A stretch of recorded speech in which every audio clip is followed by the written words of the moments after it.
Okay, we will wait for a couple more minutes and then we will start. Okay, just a disclaimer. This session is not going to talk about any of the methods. It's not going to talk about any of the glamorous parts of trading, like your returns and the money you can make and the millions and millions of rupees we can make. So it's not going to talk about all those things. It's not going to talk about patterns, which you can see in the charts. It's not going to talk about the equity curves. I mean, I'm going to talk about equity curve a bit because that directly involves psychology of it, but not much of any of the glamorous stuff we see. So there is no item song in this session, so don't expect any item song. So this is going to be a lot of monologue for the first 1 hour, and monologue is basically I'm going to speak and you guys going to listen as if you're really listening. And then we will definitely go to the much looking forward session of Q&A. So I think we'll do that. That's where I think you guys can eat my brain, and I can ask you questions and I can eat your brain too. So that's a mutual win-win. So we're going to have a lot of Q&A.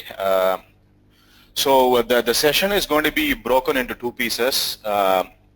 10 to 11:30. I mean, 10:10 to 11:30 is going to be the first half of the session, wherein we're going to talk about the slides. I mean, whatever things I want to talk about, and then probably I'll also start taking questions before the first half ends. Then I'm going to give a 10 minutes break, and from 11:40 to probably 1 o'clock or 1:15, we will have the next session. It's completely Q&A, so I'm looking forward to questions. I mean, you just shoot any kind of questions you have. You can probably ask me, what is my waist size? I mean, I will tell you that. So you can ask me anything. What is your waist size? Only thing is I'm not going to talk about my trading account size, and I'm not going to talk about my returns. So that's I'm sure you guys understand that's proprietary. So I just don't want to talk about that. But you can ask me anything, seriously. I mean, if I know the answer, I will let you know. But don't ask me, whether, Narendra Modi will come the next time. So I'm not into politics, so I can't answer that. But other than that, I can ask you anything. I mean, you can ask me anything, I can try to answer. All right? So, okay, yeah, somebody is telling something. Can we really make millions? Okay, yeah. Sachin Dir1. Yeah, I guess so. Why not? So, but we got to remember this is a self-employed profession. It's not a business. So, business actually you multiply your hours, but here the number of hours you put actually you make that kind of money. So basically, just like a lawyer or a doctor. I mean, doctor has a limit of working only 12 hours or 14 hours a day because all we have is only 24 hours. So she or he can only make 14 hours worth of money. So once the doctor, opens a hospital or clinic, then employs people, then that's become a business, right? So then she makes more money. He or she makes more money. So as a self-employed profession, this profession definitely has an upper limit, I would say. But if you take it as a business, if you start a hedge fund, or if you start managing other people's money, I mean, which has its own pros and cons, but it still will be considered as a business, and probably we are multiplying the hours, and we can employ some traders and make them work for us. So then that become a business, and then sky is the limit. So that's the answer to that question. Can we really make millions? Okay, Rajendra, I think we should kickstart. What do you say? Of course, definitely. So, okay. What is your waist size? Yeah, I will do that. F5, right? Yeah. No, what I'm asking is okay, it's waist size. You said you would ask. Oh, waist size. Oh, you're asking you're asking the question. 33. Yeah. Yeah, 33. Yeah, that's where I think you should stop asking about the size. So, not any more sizes, man. Yeah, we can start. Yeah. Okay, sure. All right.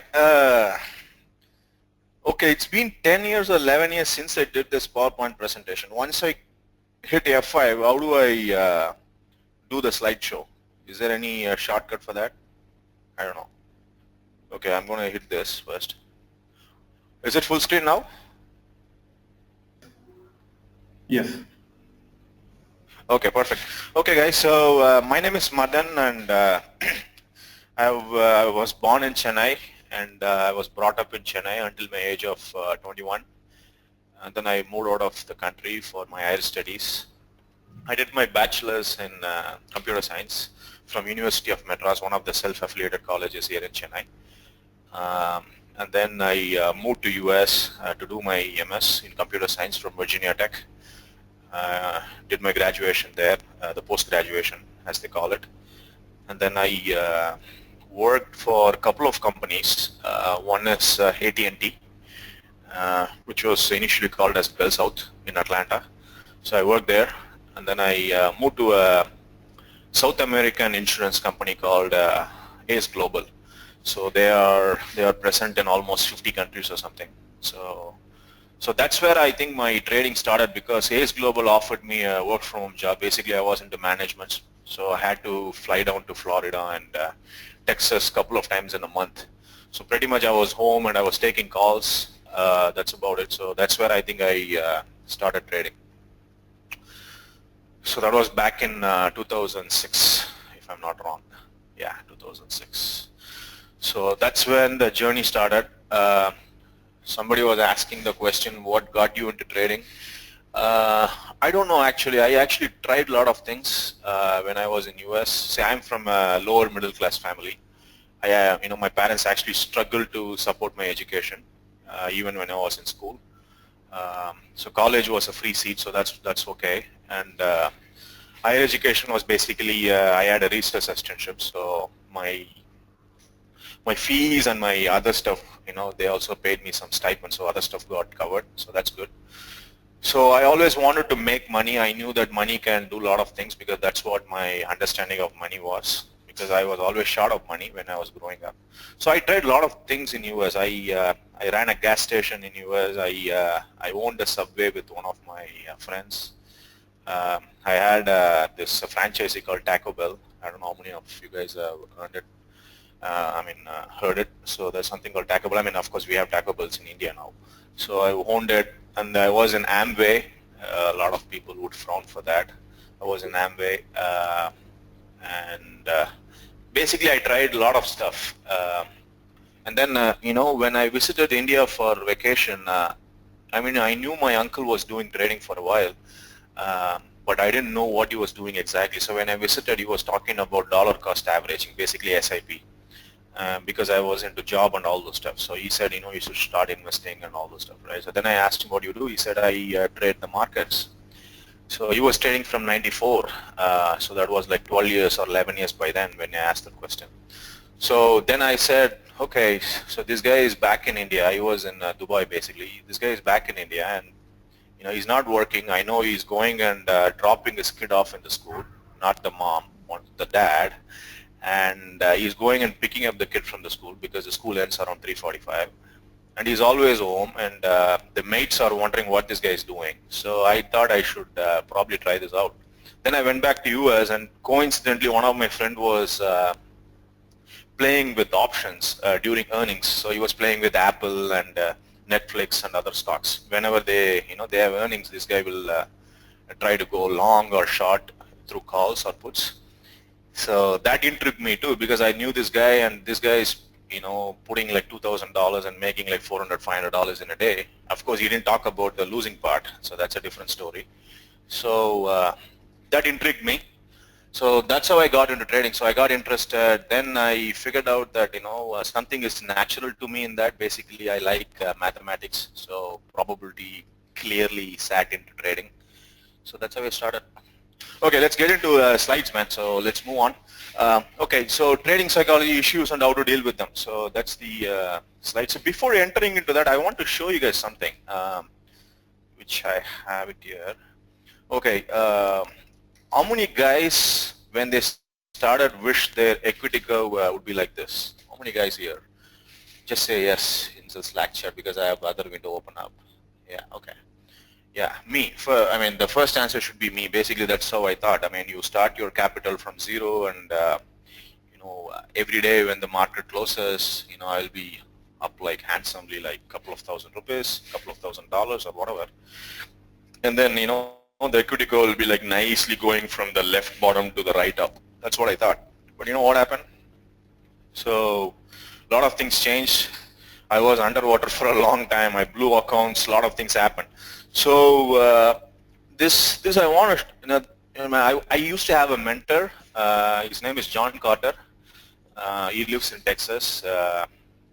So he has written a couple of books too. So we used to talk once in 2 weeks. That's the agreement we had. And this guy actually shared his equity curve. Basically, the numbers might be a little bit exaggerated or a little bit, understated, but this is the real equity curve of John Carter, starting from 2003 to 2010. Basically, what this guy does is this guy takes up a $10,000 account and grows it to $100,000 account and teaches people. So he's into education business too. So so from 2003, if you see his equity curve, I mean, it looks all nice, right? But you look at here, I mean, if you look at the 2009 May to 2010 March, I almost see equity curve drawdown of close to 34%, 34%. So he said that is how the equity curve is going to be, right? So I didn't understand this when I started. I thought it was going to be a neat straight line, just like the way we see railway tracks, just keep on going on a straight line from bottommost left part to the topmost right part, but that didn't happen. And he also showed me something else, which opened my eyes. See, this is the 2000 until 2010, right? But what he showed me was in 2005 from his 95 equity curve. And this is what underwater equity is. I'm sure Rajendran would be able to help you guys on that. Basically, this is how long our trading account has been underwater and, and by how much. Webinar.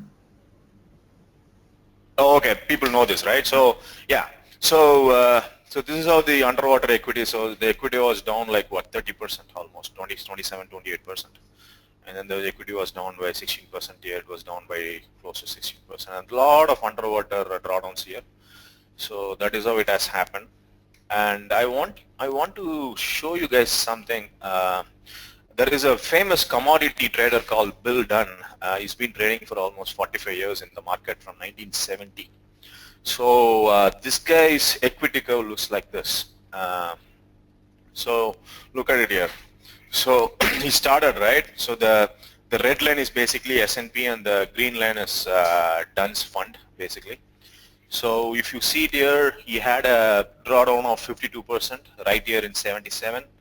In 78, he has a drawdown of 28%. So basically, he was underwater for 4 years in a row. And then he had a drawdown of 43% in 82. We had a drawdown of 34, 35, 29, 34, 40, 27, 60% in 2008. But guess what? The compounded annual return of Dunn is 19% versus S&P 12%. So, I would give my limbs and my legs and probably not my head because I need my head, to this guy to manage my money. Absolutely, because 19% compound return is crazy. So yeah, so this is how the equity curve looks like. So we're going to have a lot of drawdowns. We're going to have a lot of losing streaks. Not like what Rajendran was telling, 17 winners in a row in January. Probably not that way. We're going to have a lot of losing streaks. I'm sure Rajendran knows that. I'm sure you guys know that. So this is how the equity curve of a typical trader looks, typical hedge fund manager looks, a typical professional trader. Equity curve looks like this. So I want to keep keep abreast of that information with you guys. So with that in mind, I also want to show you one more picture which talks about the losing streaks. So this is on basis of 5,000 trades. There's something called Monte Carlo simulation, wherein it actually takes your, let's say you have taken 500 live trades, so it just extrapolates the trades and gives sequences. Basically sequencing will be done, and then it will talk about the statistical probability of your system. So let's say your winning ratio is 30%. the possible losing streak, basically the number of losers in a row you might get is 30. This is by statistics. I'm not making up this number. So if somebody believes in mathematics, this is how statistics work. And the win percentage is, let's say, my win percentage is close to 46-47%. So I can have anywhere between 16 to 18 losers in a row. So this is how sequencing works too. So we just don't know how the trades are going to get distributed. So, you know, for example, right now Rajendran is having 10 winners in a row, which is absolutely possible on a 50 to 55% winning system. 10 winners in a row. That also means that, you know, there is a possibility that he might get a 13 to 14 losers in a row. So his money management, his risk-taking capabilities, his maximum drawdown and his emotional drawdown, everything depends on how well he's going to handle that 14 or 15 losers in a row, right? So this is how the winning streaks looks like, right? 90% winning rate system, you have 5 possible losing streak on a period of, let's say, 5,000 trades. This is how it is. So to be successful, we need to accept the losing streaks will occur. I mean, we all know that, but the problem is we actually don't accept it mentally. So I will get back to that.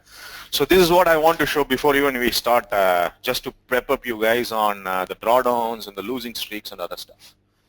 So yeah. Okay. Okay. I'm keeping on getting questions. So Rajendran, I'm not going to talk about questions. Let me finish up the slides first. Okay. Yes. Yeah. Please.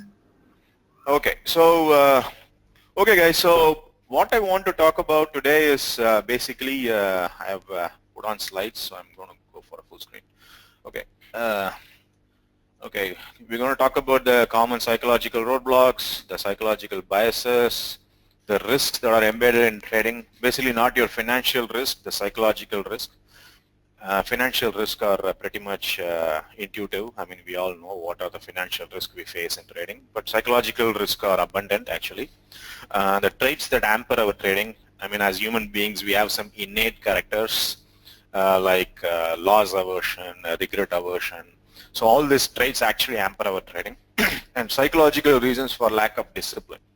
So there's too much of hype going on about discipline, so I want to break some myths and then I want to reinforce some facts in that section. So psychological for lack of discipline and dealing with the psychological issues. Of course, we cannot just talk about the problems, right? So we need to give solutions out too.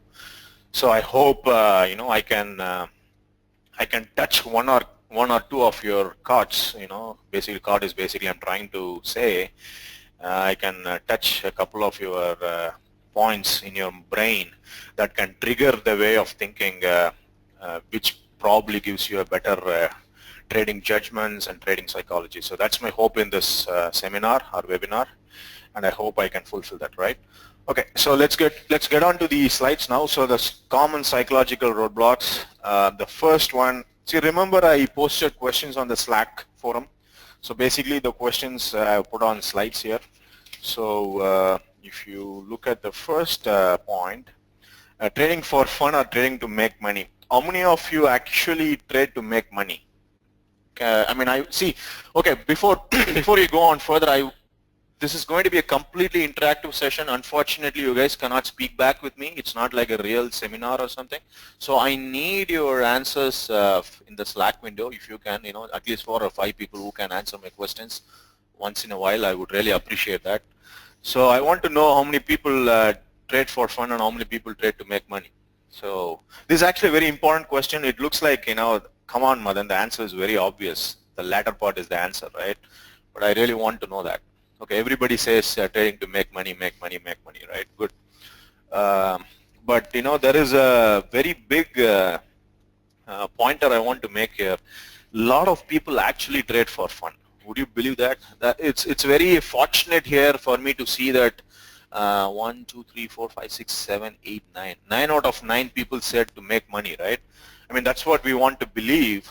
But 9 out of 10 guys actually trade to make, you know, trade to fulfill their other needs in life. Basically, they want excitement. Probably their job is really boring, so trading looks like real excitement to them. Some people have a very low self-esteem, so they're trying to fill out the self-esteem by doing trading. Some people wanted recognition. That's why I think Twitter is flourishing with traders. So a lot of people are, I'm not putting down, by the way, I'm not putting down any Twitter traders. All I'm saying is the recognition is a very important part of human beings' life. If you don't have recognition outside of trading, trading is a great platform to get recognition, especially in online forums, because nobody can verify anything, whatever you say. So that's one way of seeking recognition. So think about all these pointers. Why we are into trading. See, the best way for any trader, whether it's a struggling trader or a veteran trader or a newbie trader or a trader who cannot move from a small size to big size, it's always better to step back a couple of steps and see whether I'm trading for fun or I'm trading to make money. So that once in a while, once in 6 months or once in a quarter, we need to ask this question and sincerely think about it, and probably 30 minutes, 1 hour, put some thought into it, and we can probably come to a conclusion whether you are really trading to make money or trading for fun, because we lose our passion, we lose our interest, we lose our focus, we lose why we started trading, we lose that vision, right? So it's good to come back to that point once in a while. So the next is revenge trading. I remember Mr. Rajendran asked this question a couple of days ago. What do you think about revenge trading? So, see, revenge trading is basically you lose a trade, or you have a losing streak, and then for some reason you think market is a human being, you can punch market on the face.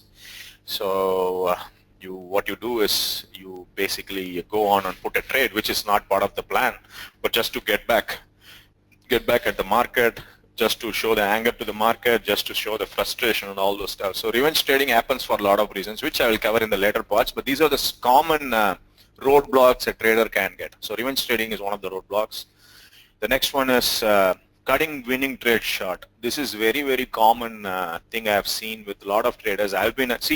By the way, all these things I've been a victim. Couple of things I'm still a victim.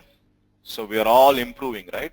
So I just want to, these are my observations, my experience I'm just sharing with you. I'm not teaching anything here. I don't deserve to be a teacher. There are 150 billion things in life which I don't know about. I just know a little bit about trading. So I'm just sharing my thoughts here. So don't think that I'm teaching anything, all right? So cutting winning trade short. Cutting winning trade short is basically, you have a target, let's say, or you have a trailing stop, but for some reason you get a feeling, okay, 30 points is enough for me in Nifty. Let me just come out here. Market cannot go up than this. I'm long. So that's cutting winning trade short. That happens for a lot of reasons. Basically, people don't want to lose the money on the table. One, people don't believe their system. Two, people don't believe in the market dynamics. Market basically is random in nature most of the time.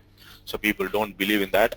And the fourth one is people want money for their onions, tomatoes, and to buy the next BMWs. So they want to take whatever money is there in the table and keep accumulating the money.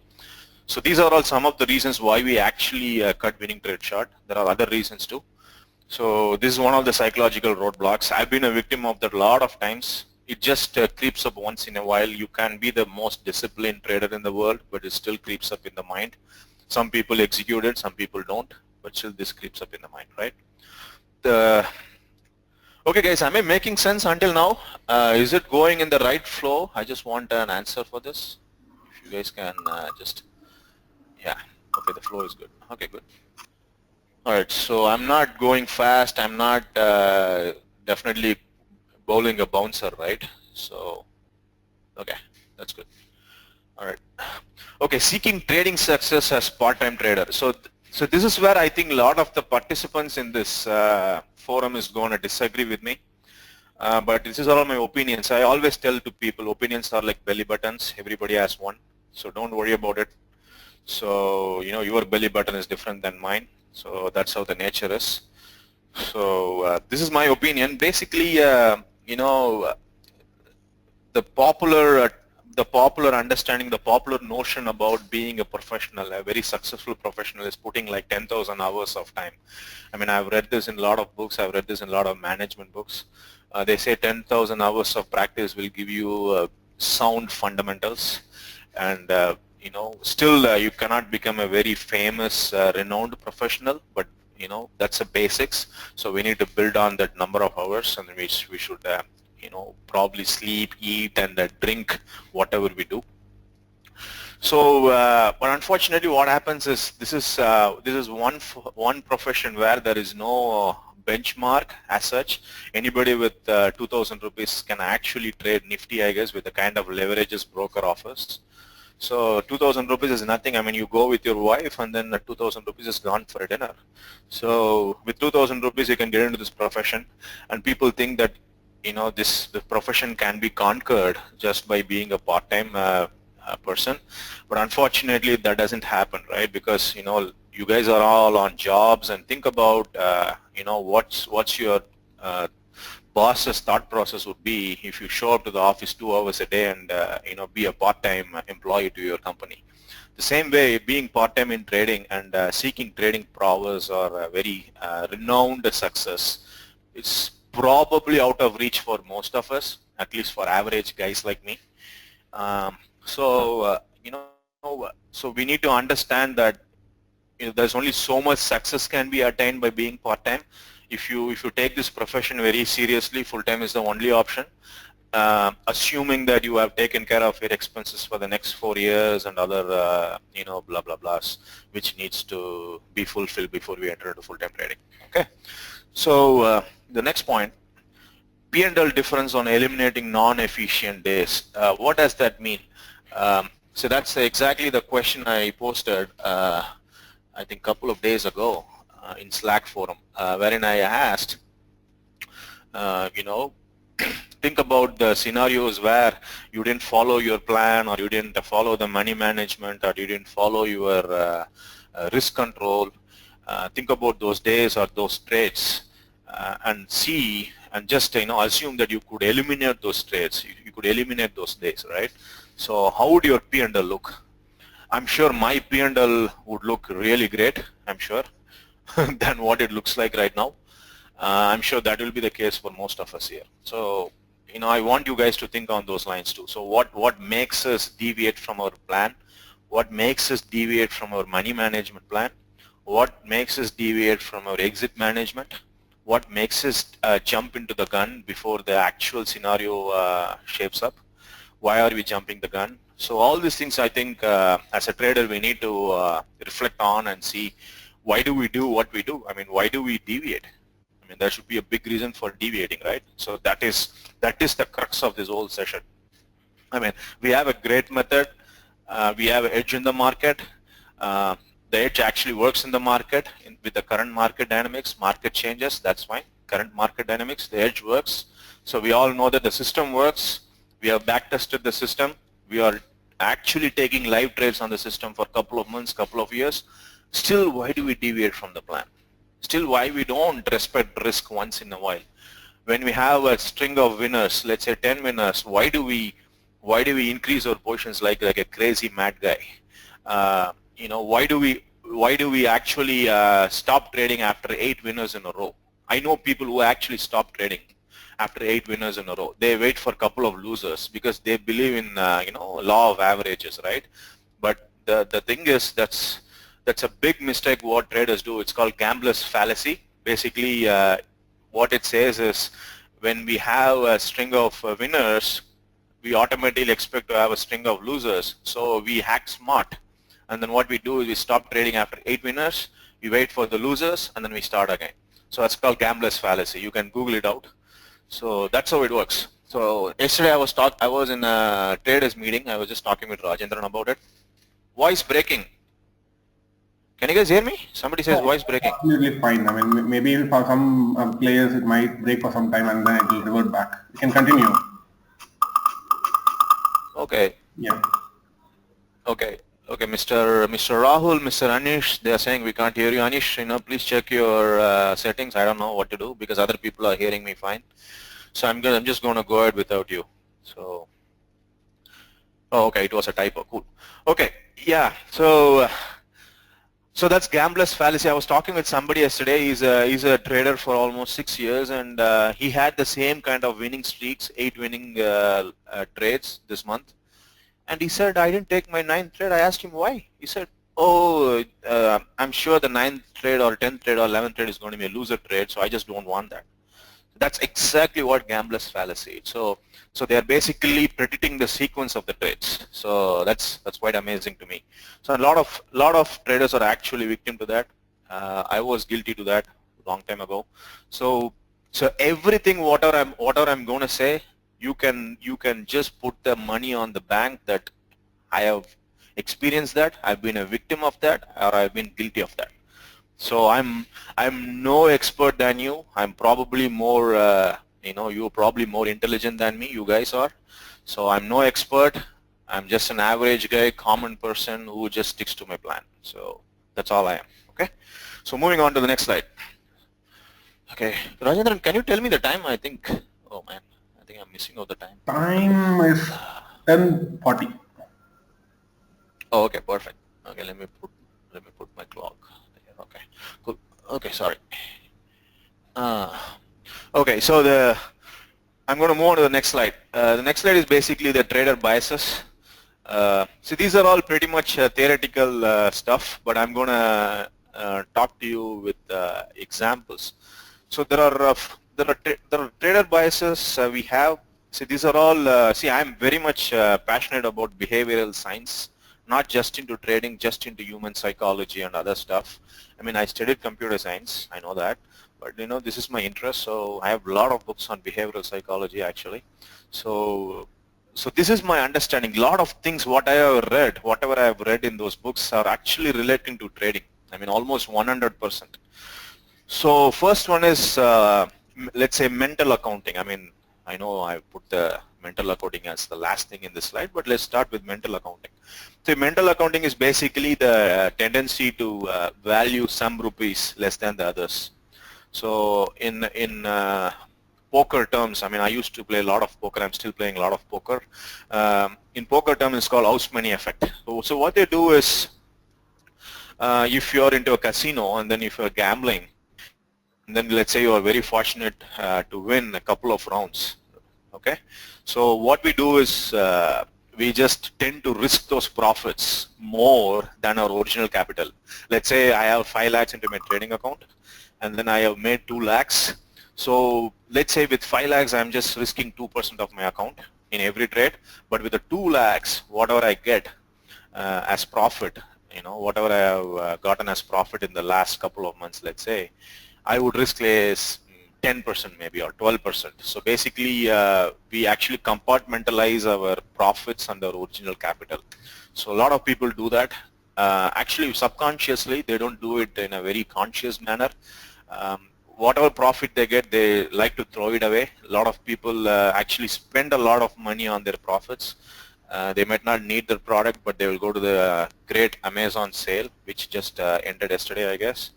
And then they will probably going to end today, and they'll probably buy products out of their profits rather than reinvesting their profit into the market or into something which can make more money. They just keep on spending. That's how mental accounting works. Next thing is basically the loss aversion. It's loss aversion, regret aversion, endowment bias. These are all completely innate to human nature. Nobody can escape that. If somebody has escaped it, they are probably sitting on Himalayas doing tapas for the last 10 years or 20 years. But other than that, the people who are living in normal rain and sun, they can't escape this. So this is how our human, nature is.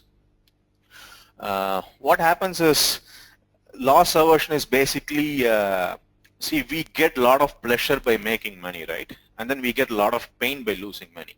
So the magnitude of discomfort we get by losing money is more than the magnitude of pleasure we get by gaining money. That's what it really means. So we do whatever it takes to avoid losses So that is how the whole brain works. So I don't want to get into this further because you guys can understand this very easily. Pain by losing rupees 1,000 rupees is greater than satisfaction in gaining rupees 1,000. That's what the slide says. So that's what loss aversion is.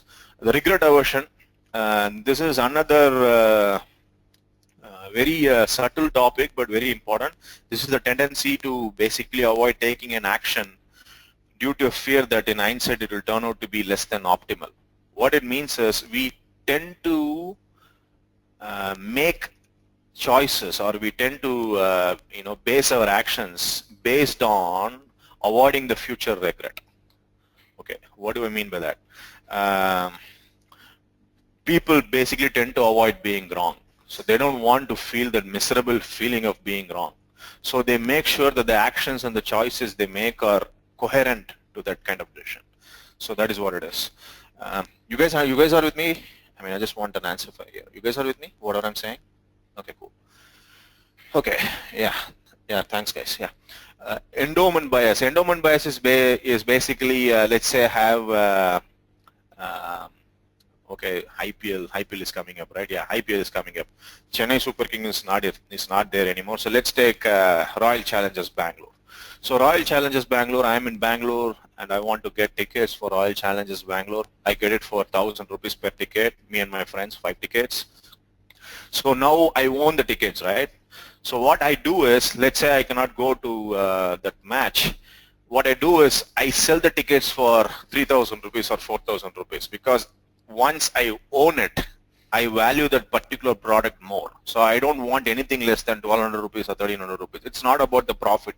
It's just the endowment effect I have. Once I own the product, I buy a TV, or let's say I buy a furniture for 1 lakh rupees, and then I want to sell it for, I don't want to keep that furniture after a year. I could very well sell it for 80,000 or 90,000 because I've used it. Let's say it's not an antique, but still I would want 1.5 lakhs or 1.66 lakhs for that because I actually feel that I own the product. So once I own the product value goes up mentally to me, so I want more money for the product. That is how endowment bias works. So how it is related to trading? Basically, if you are an investor, this effect is completely like the bullish engulfing. It completely engulfs the mind of the trader. Once you own the stock, of, let's say, TCS. Before owning that stock, you don't feel anything about TCS. You just want to buy based on the numbers. Once you own the stock, it's all about I cannot sell it for loss. So a lot of people don't sell stocks for loss because they feel the endowment effect. So that is how it is. So let's move on. We got more. We got 3 more. We got confirmation bias. This is one of the most common biases any trader or investor can have.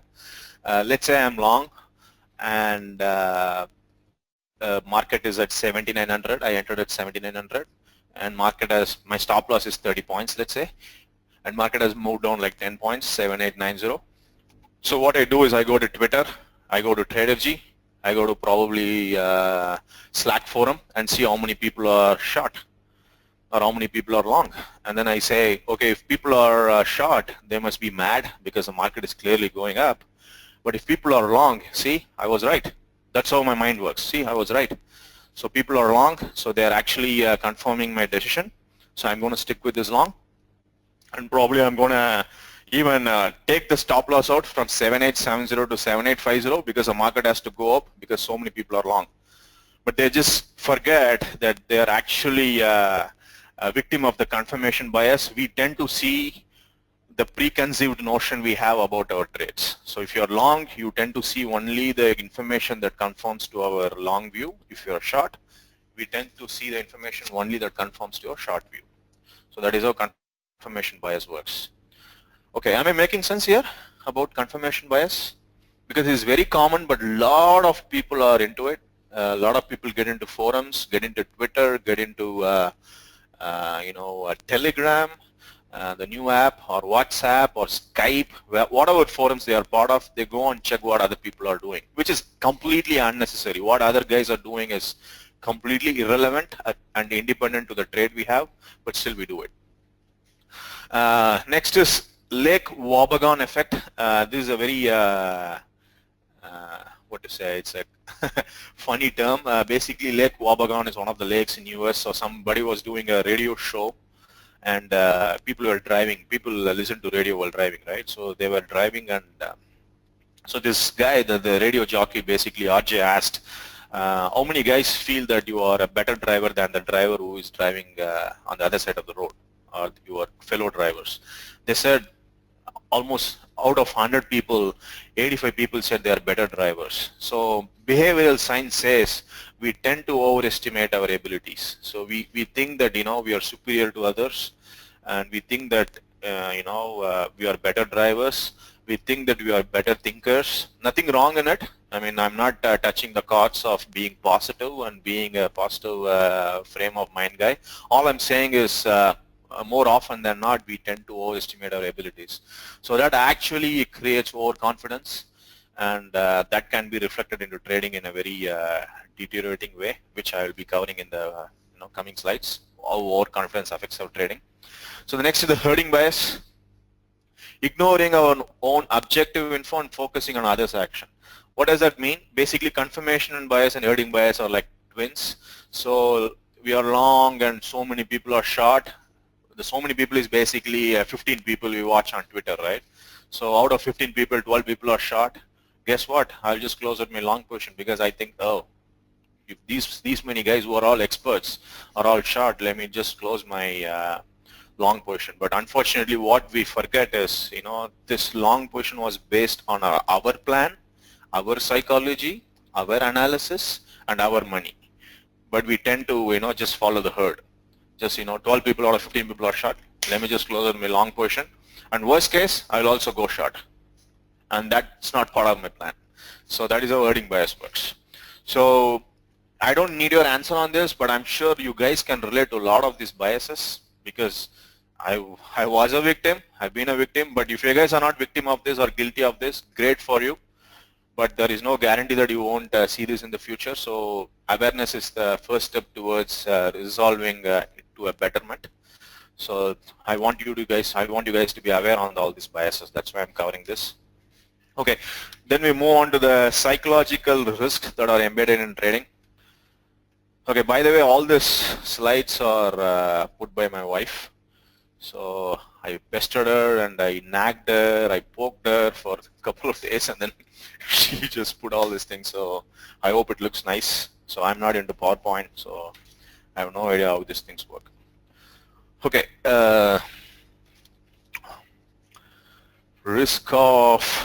first thing, risk of being bored. Okay, thanks guys. A couple of guys are saying great, good. Risk of boredom. Okay.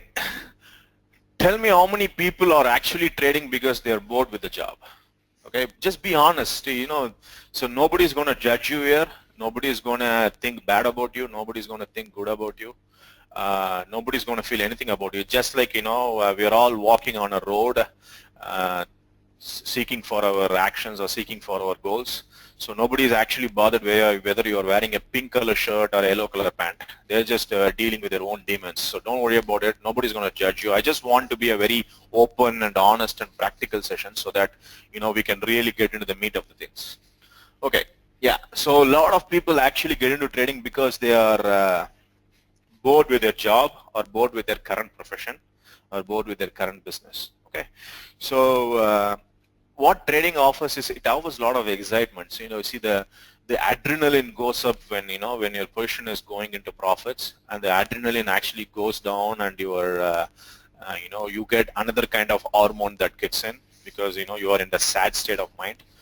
So somebody says 6666. I don't know what that means. Okay. So see, the problem with trading is once you get into the disciplined mode of trading, once you get into following just your plan, switching off all the noises, TV, Twitter, Slack, and everything else, trading actually becomes very, very boring. So the very reason why a lot of people moved into trading, the excitement, is probably not in trading, right, anymore, because once you start making money, once you stick with your system, trading is actually extremely boring compared to your profession. At least in your profession, you have a couple of real live phases where you can go and fight, laugh about a joke, or probably gossip about somebody. In trading, you can't do anything about anybody. It's all about your account, your system, your brain, and your computer, nothing else. Okay. See, trading has a lot of flat performance. We're going to, just like the way I showed the equity curve, a lot of drawdowns are going to happen. A lot of dull periods are going to be there. So there's not going to be much excitement like the way we think. It's not going to be as excited as how we felt for the last few days. Market was moving like crazy. I saw a couple of market profile chats here. People were calling longs when the trend was down and market went up like 80 points. So all nice things happened, but sometimes what happens is market still goes away from our direction. We hit our stop losses, we hit our losing streaks, and then for a couple of years we don't make any money in trading. So that's how trading works. I'm talking about long term. I'm not talking about people who want to make 10 crores in the next 2 months. So those people are exceptional guys. But I'm talking about the normal guys who want to take trading as a profession and probably take it in the in a step-by-step fashion. Okay. The risk of drawdown. As I showed the equity curve, drawdown is an essential part of trading, just like breathing. And if you don't breathe, we die. So if you don't have drawdown, then it's not trading. We are doing something else, probably a demo trading, I guess, not with real money. So drawdowns are going to occur. So even a method with a 60-40 win-loss ratio will obviously experience a series of 12 losing trades. So a trader who equates drawdown with failure is obviously going to abandon a good method, probably going to jump systems, probably going to tweak the parameters, so all the psychological issues creep up. So that's how drawdown works. So these are the psychological risks. So I'm talking about a drawdown risk. And the next risk I'm going to talk about is the euphoria risk. Basically, euphoria is, euphoria is a popular term. Basically, you feel an elated state of mind for a long period of time because you have done something really good, what other people could not do. So that's called euphoria. I would probably use, because we have used the word drawdown for losses, I would probably use the word draw up. I'm just coining this term now, draw up. Draw up is basically your winning streaks. A system which has 60% winning ratio has 13% chance of giving you a streak of 5 winning trades. So I'm into probability and mathematics a bit, so don't worry about the numbers. Just get the gist of it. Basically, a 60% winning system can have 5 to 6 winning trades in a row, once in 10 streaks. Twice in 10 streaks, 20% of the times. So that is how it works. So why is that a risk? So you guys probably can ask me the question, yeah, I understand the risk of drawdown. Why euphoria?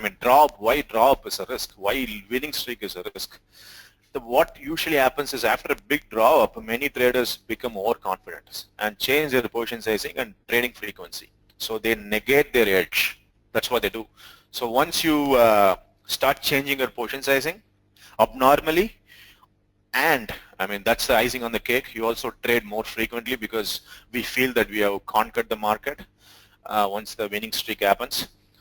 Or we get into the gambler's fallacy, the opposite end of the pendulum, wherein we don't even put a trade, we don't pull a trigger. The trading trigger would weigh like a ton, so we don't, the mouse will weigh like a ton, we don't move the mouse, so we don't take the trade at all. So either you do that, or we go crazy like a mad bull.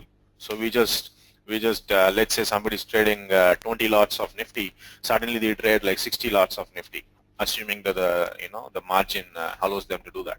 So they trade 60 lots of Nifty because they are feeling like crazily good. It's like having marijuana or your ecstasy. So you just feel high. You feel like you are flying in Mars. You are flying in a rocket or something. So you do all crazy things when you are high, right? So that's the same thing. So that's what the risk of draw up is. The next risk is risk of streaks, the winning and losing. What does that mean? Basically, it's a sequencing risk. What do I mean by that is, see, trading is basically largely a random distribution of trades. See, you might have edge, but it's just like a coin toss, right? See, we all know that over a period of 1 million coin tosses, the probability of getting a head is as close as probability of getting a tail, 50-50. Or 1,000 coin tosses or 1 million coin tosses. That's the same case with trading. let's say I take my next 50 trades and my system has an edge of 45%, right? Let's say 50%. So can I assume, this is a question I'm posing to you guys, can I assume the next 250 trades I'm going to have 25 losers and 25 winners? Can I assume that? Okay, Sachin says why yes, Anish says no, Sandi, okay, Sandi says no, okay, can't say, okay, cool. Yeah, so you can't really say because, you know, that's how distribution works. So the sequencing works in a way wherein with the 50% system, I still can have 38 winning trades and 12 losing trades, which looks like an 80% winning system. But over a period of 1,000 trades, everything evens out, right?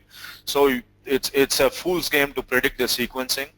So it's a fool's game to predict whether my next trade is going to be a winner or loser. Nobody knows that, but it always going to help us whether you know, whether it's a winner or loser. It's going to help us to think that the next trade is a losing trade, because the moment we think that, we're going to, you know, take care of our risk management. We're going to take care of our position sizing. So the moment we assume that the next trade is going to be a losing trade and we really believe it, we're going to probably make sure that the money management and the position sizing are good. So that's the risk of sequencing. A lot of people don't understand this simple probability and equations, wherein the distribution actually evens out over in the long run based on the winning ratio, but in the shorter run with short number of trades, the sequencing can be anything. You know, just like I said, a 50% winning system can have 16 losing trades in a row, which can happen from the next trade to the 16th trade for me. So I have to understand that. So that is what the risk of sequencing. So we need to be aware of that. The next risk is sample size risk, which is pretty much related to the streaks.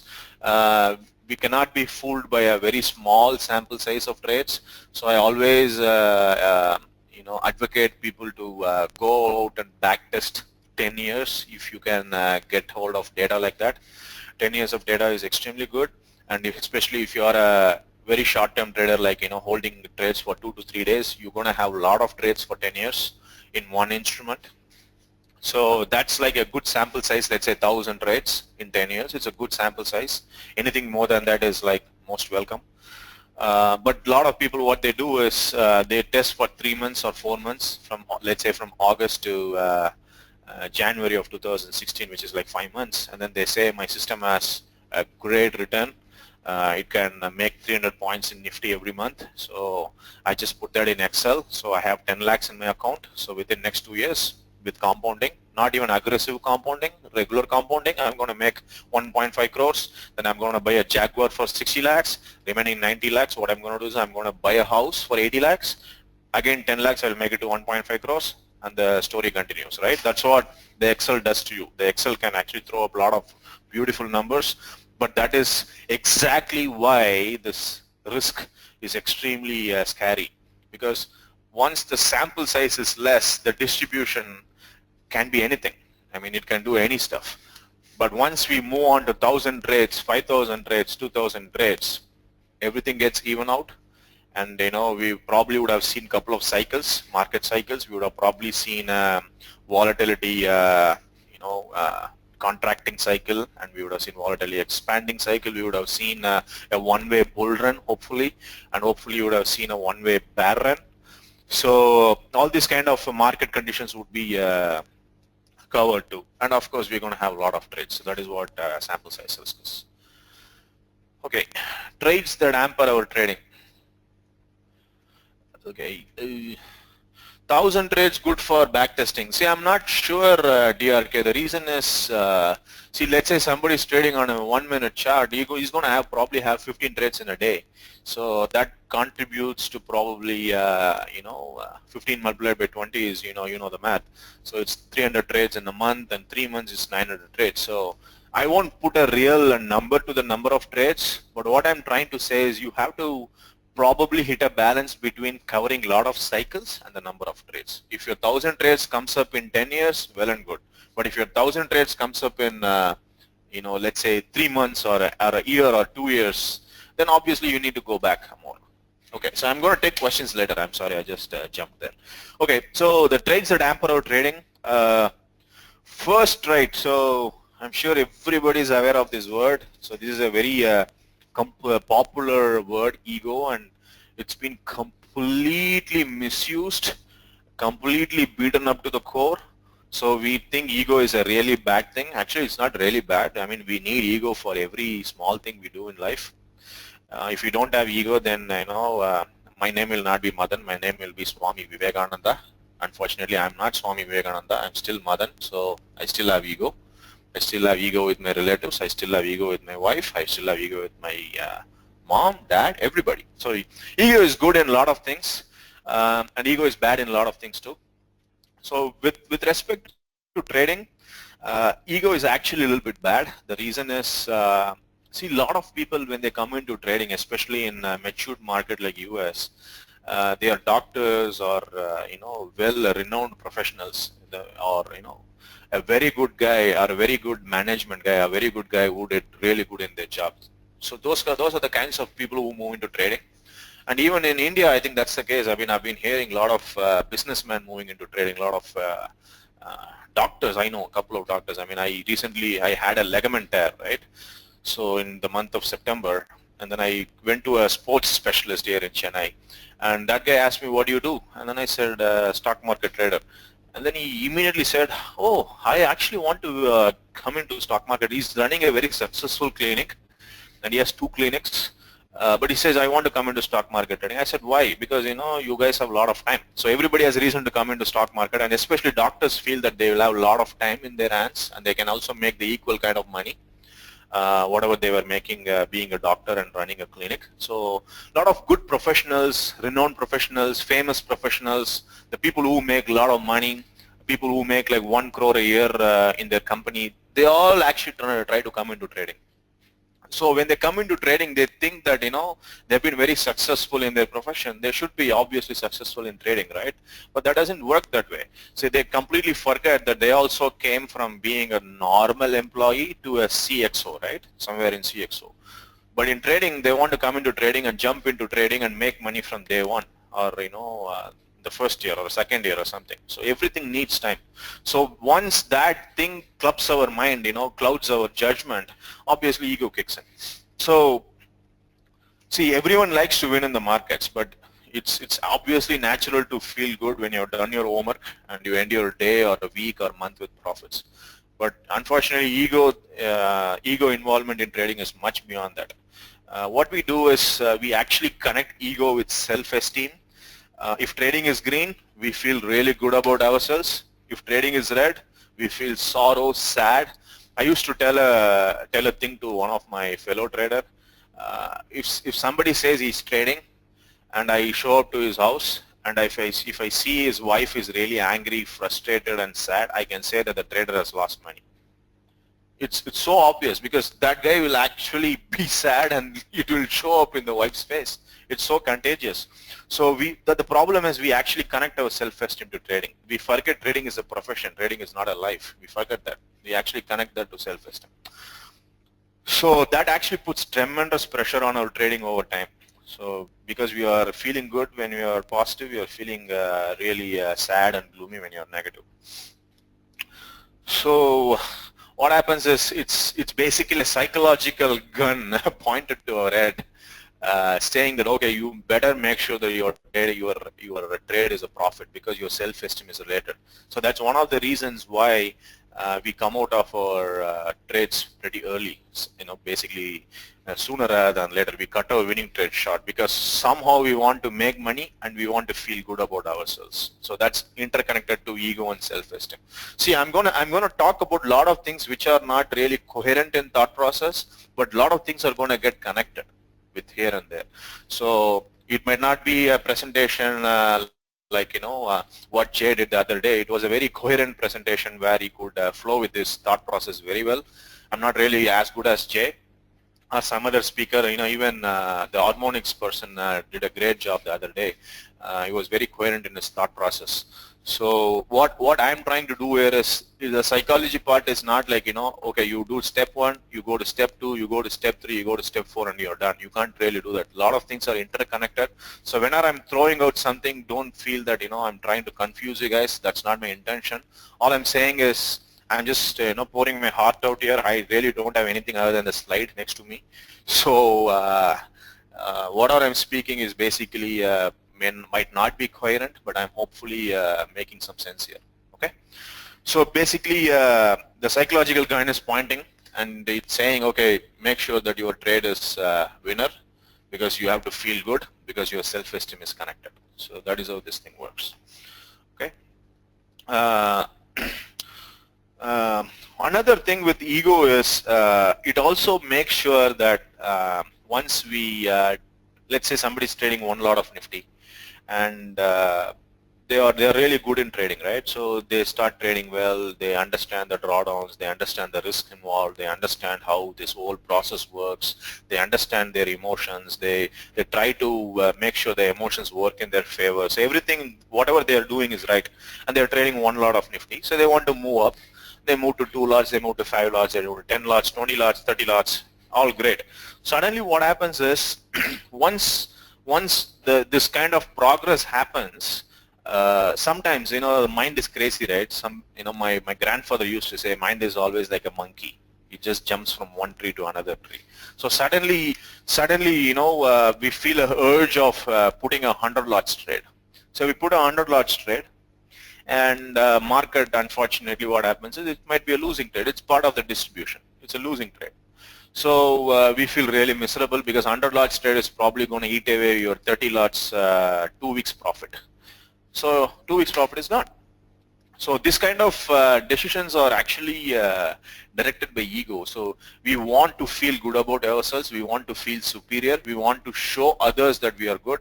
And ego is also one another reason why people post their trades in forums. The reason is they want to show that, see, I'm good at this. I'm able to do this. I want recognition, which I don't get anywhere else. So I want to do this. And there is also a bias called need to be right. As a human being, our innate nature is we don't want to be wrong. We always want to be right. So we create the need to be right.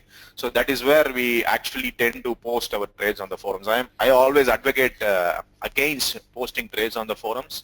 The reason is, once you put the trade on and market is probably not moving your favor or moving your favor, just to make sure that you are right, people actually close their positions early. People say that, okay, I'm in 20 points profit because, market moved up 20 points, and then they post their trade as if the trade has been closed. Maybe they didn't close the trade, or they closed it. I don't know about that. But all I'm saying is the need to be right kicks in once we announce our trades to other people. So I'm not stepping on anybody here. Absolutely, not stepping on anybody. Some people are doing a great job posting their trades, and they actually give reasoning behind the trades, all those stuff, because they want to educate others. That gives them good satisfaction. That gives them that actually boosts their self-image. That's amazing. But all I'm saying is posting trades just for the sake of it is basically connected to the bias called need to be right. So that's what I'm saying. Okay. Somebody says catharsis is happening. You are talking attached to like Dr. House of House serial. Okay. I don't know what that is. Okay, cool. See, long story short, the successful trader wants their trades to work out, basically. The ego-involved trader needs them to be profitable. See, that is the big difference. Okay. So we can easily recognize ego-involved traders from euphoria and depression. So when the market goes in their favor, they feel euphoria. When the market goes against them, they feel the depression. See, the antidote for this is basically make sure that you have a balanced life. What does that mean? So you should actually build your self-esteem and self-image outside of trading, not through trading. So once we put our self-esteem and self-image outside of trading, what happens is we don't feel the urge to post our trades. We don't feel the urge to being right all the time. We don't feel the urge to always have profits. We don't feel that at all. So one thing I always did was I used to tithe a lot. Tithing is basically a term used in Christianism, basically giving, charity. That's called tithing. So I tithe a fixed percentage of the money I get every month for various causes. During the Chennai floods, I actually quit trading for 2.5 months, almost 2 months, which actually coincided with my ligament tear too. So ligament tear happened in September. From September 16th or 17th, I didn't trade until January 1st. So because November Chennai floods happened, so I was all over the place. I was helping people out. I was part of some organization and all those stuff. So my self-image and self-esteem gets built up somewhere else. I go and play badminton. I try to win guys who play really well at the age of 22, 23. I'm 35. So when I win a guy who is 22 and he's also playing well, I feel really good about myself because I can be competitive. So my self-esteem, self-image, everything gets built up somewhere else, not with trading. So for me, trading is basically a profession. Whether I make money or lose money on a trade in a week, in a month, does not matter. That does not affect my self-image. That does not affect my self-esteem. So that's the antidote for this. So make sure that, please try to think about ways where you can increase your self-esteem outside of trading, not with trading. So that's the antidote for this. The next is perfectionism. Okay. Oh, I didn't know this. I keep on clicking something and it creates arrows and it does all these things. Oh, nice. Cool. Okay. Next is perfectionism. How many people actually know what perfectionism is? I mean, perfectionism, how many people are perfectionist in their jobs? I mean, I just want an answer. And what do you think perfectionism is? I'll just give a 30 seconds pass to just know what you guys think. So that I can also eat some fruits here. I think I'm already parched. I'll also drink some water.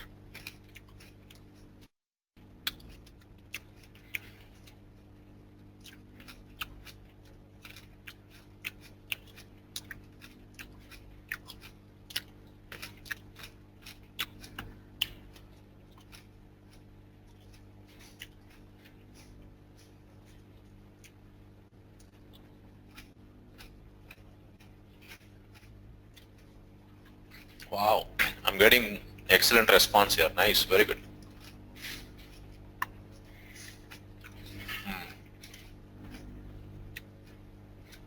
Okay, punctuality, don't know what it is, okay.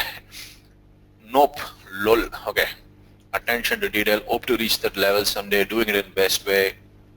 We have a cool smiley, trying to do each task perfectly without any shortcomings. Others not pointing fingers to us. Okay, I try to do things in a perfect way, building basics and strong fundamentals. Reaching to ultimate goal, finishing job on time. Okay, cool, wonderful. So let's move on.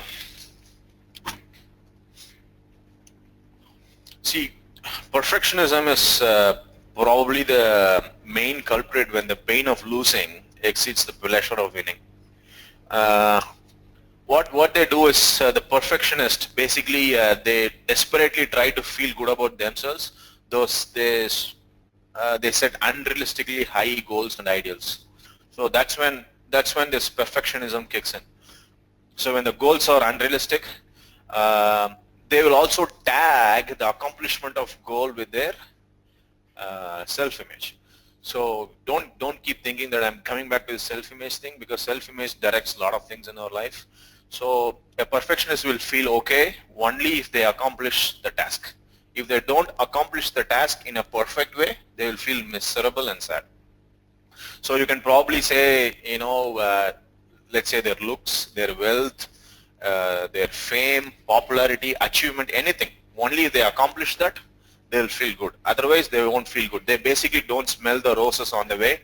They tag everything to the end result. So that's what perfectionists do. Okay. Picking up tops and bottoms like feel. Yeah, exactly. So, anyways, so once they cannot attain their goal, see, often we cannot attain their goal in a stipulated time or in the way we want the goal to be shaped up. I mean, the goal to be attained. So we feel miserable, right? So once we feel miserable, the best thing what we can do is probably forgive ourselves. But unfortunately, perfectionists, what they do is they self-criticize. They blame themselves, they beat themselves up, and that actually creates a cycle of decimating your self-image. Again, that will reflect in your profession, whether you are an employee or a business person or a self-employed person. Everything gets reflected in the kind of work we do, because we're beating ourselves.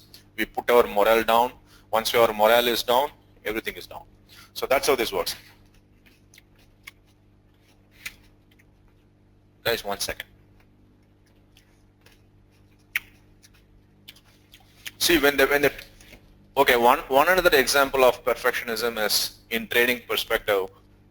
So when the trade really goes well, according to their plan, let's say their entry and exit management was perfect, 100% to the dot, according to their plan, the perfectionist will still beat himself up thinking that I should have put more size onto this trade.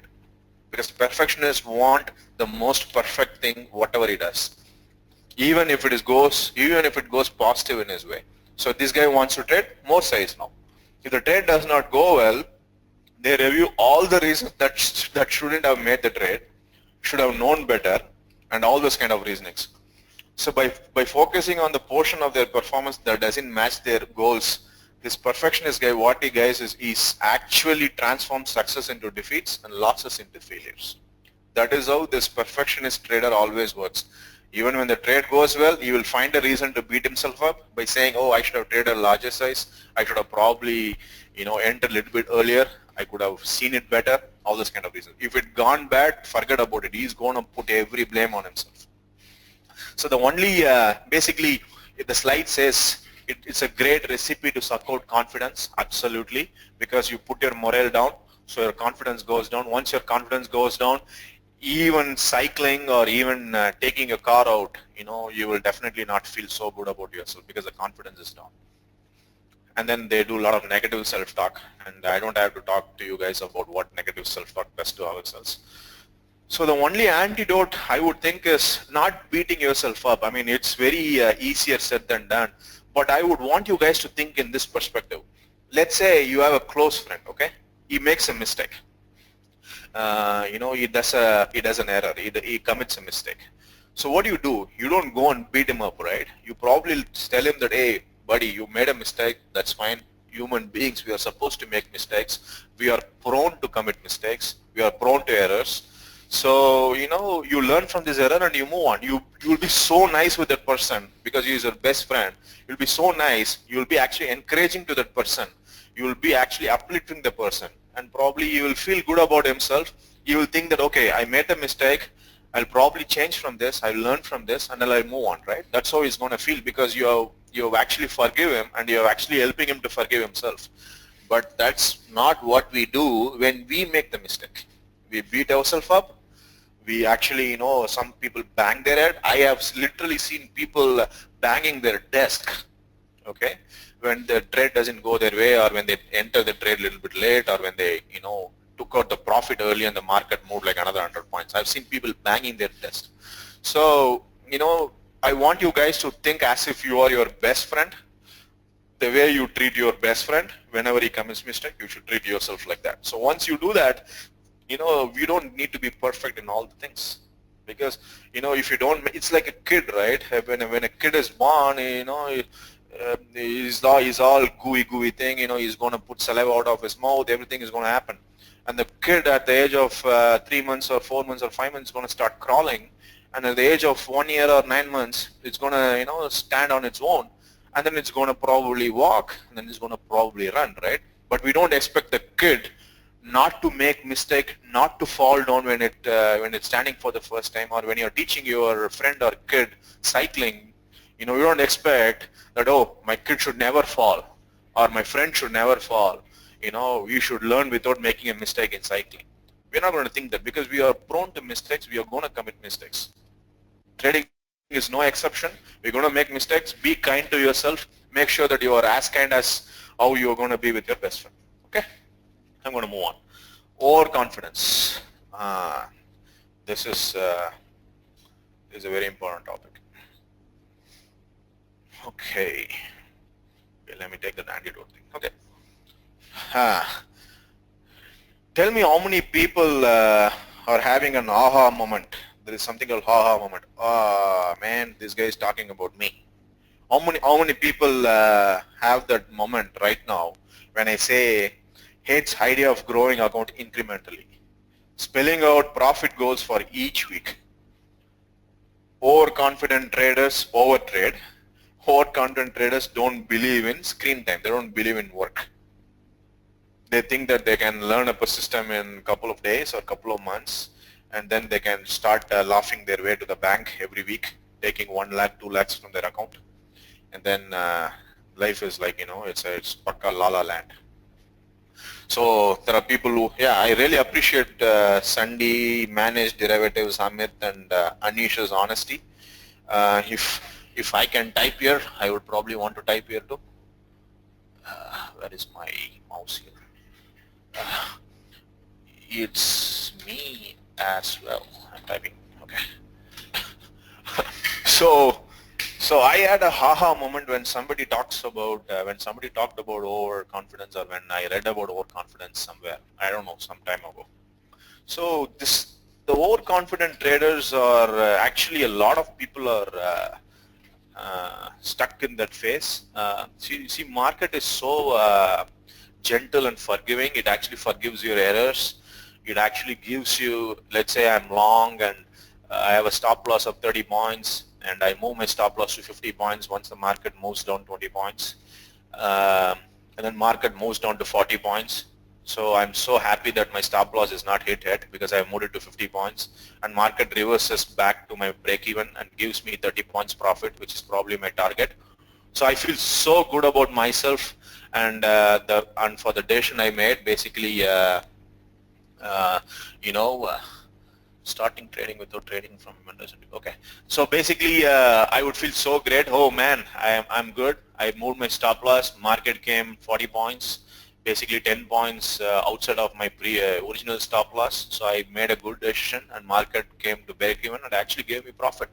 So that actually creates a wrong neuron in the brain, wrong habit in the brain. And the next time when the market moves against us, believe it or not, you will be so tempted to lift the stop loss again, move back to another 30 points away from the direction, and hoping that the market is going to reverse like the last time. But unfortunately, you know what market does? It actually takes your new stop loss, and your trade will not be triggered, because it would have just gone just like that, 50 points in 2 seconds. So you are probably without, rather than getting out a 30-point stop loss, now you are sitting on a stupid 120-point stop loss, and you don't know what to do. You are like a deer right in front of a headlight, freezing, frozen completely. So that is how this kind of overconfidence can do a lot of bad things to our trading.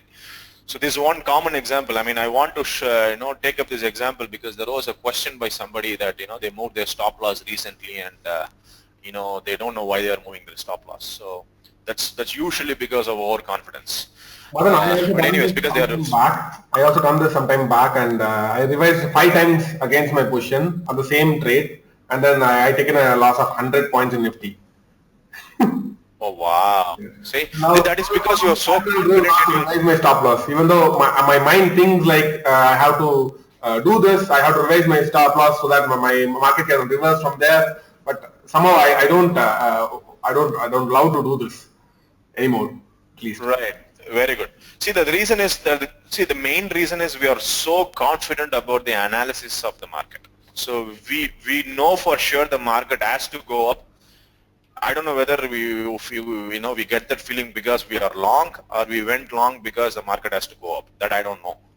But we are so sure that market has to go up. So there is no harm in taking the original stop loss and moving away the stop loss 10 points, right? So, but the problem is this actually creates a very bad habit in ourselves, which is obviously not of our best interest. So it's not of our best interest with respect to the trading account, your emotional account, basically your psychology. It's not good for anything because it creates a bad habit. And eventually what happens is, as I said, at least you are lucky. I mean, I have been a victim of this. Guilty of this, actually, not victim, guilty of this, and victim of the fact that market moved away and my stop was not triggered. The new stop loss did not get triggered. It was in Bank Nifty. Some crap happened, I think, I don't know, some central bank raised some rates or something. This was like 2-3 years ago. I had a stop loss of 100 points, original stop loss, moved it to 150 points when the market moved like 70 points away from a entry. Negative direction, right? Then I put the stop loss at 150 with a, with a gap, with a difference of 8 points or something in Bank Nifty. 8 points in Bank Nifty, usually my trades get triggered. limit price. But unfortunately, market moved like 340 points in 2 seconds. It just fell. It just fell like that. So rather than taking the 100-point stop loss, I was sitting on a 460 or 470 point stop loss, which is huge for my account, because that's not good, because I plan to lose only 1.5%. Suddenly I'm losing like 5%, which is like crazy, right? So I have done that couple of times, and somehow market knows, it will give me carrots couple of times, and couple of times it give me rotten eggs. So that's the way market works. So anyways, moving on, the hallmark, I would say the hallmark of the overconfident traders is that they're probably gonna think that they're gonna move the market. When I say move the market, not by the volume, they're gonna think once I go long, market has to go up. Okay, Sachin is telling voice is breaking. Can you guys hear me? Yes, we are able to hear you. Can you hear me without any breaking? Yeah, it's clear. Okay. Again, couple of guys are having issues, maybe with their internet connection, I guess. Okay. All right. So I'm going to move on. So see, basically, instead of patiently waiting, these overconfident traders, they actually jump the gun. What is jumping the gun? Let's say the system says I have to enter at 7430. Rather than waiting for 7430 to be taken out, they enter at 7415, thinking that, oh, of course, market has to go up. Rather than waiting for 7430, let me enter 15 points earlier. So that's a pakka overconfident trader, because he won't wait for the system to shape up to give the trade. He will just, take the trade, jump the gun. But humble traders, they know that the markets expand and contract their volatility. Sometimes the trade is not there. So,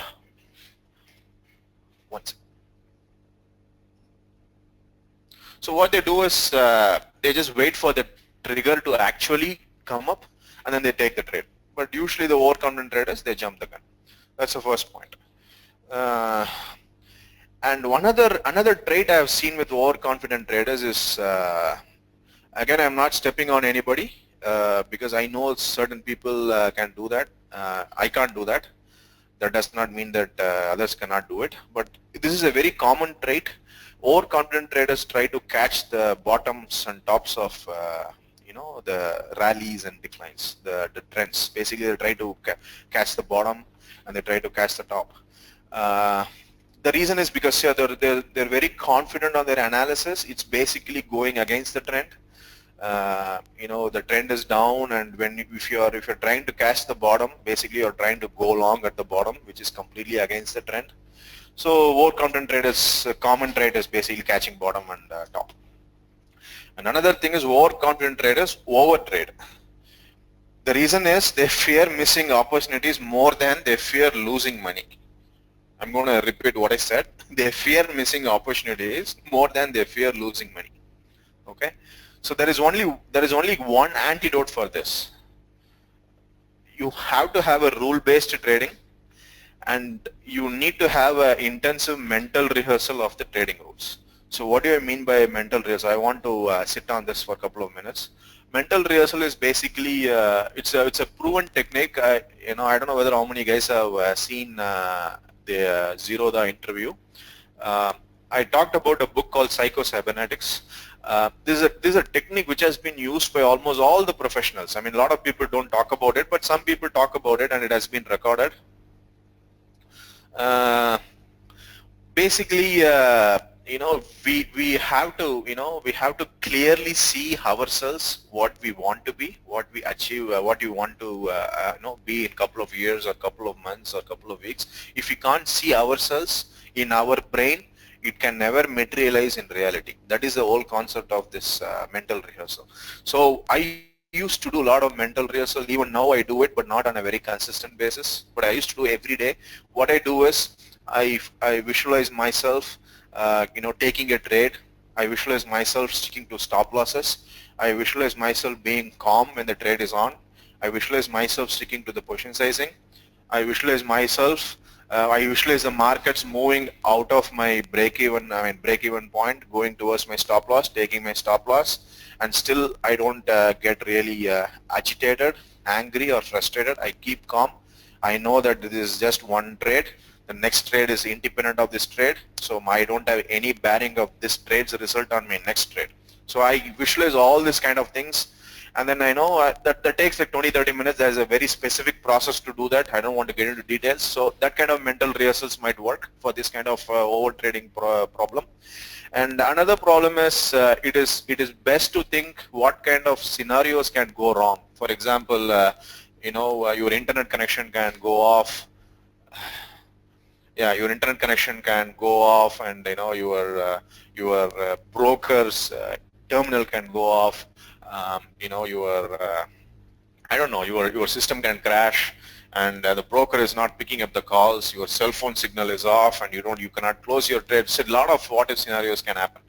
So so these are the things a overconfident trader can do. Basically, he can force himself to spell out the rationale behind the trades, see himself taking the entries correctly, targets, stops. So once he makes the process in a more conscious way, we can actually take a lot of impulsive action out of trading, because impulsive action usually happens because we could not envision ourselves following our plan.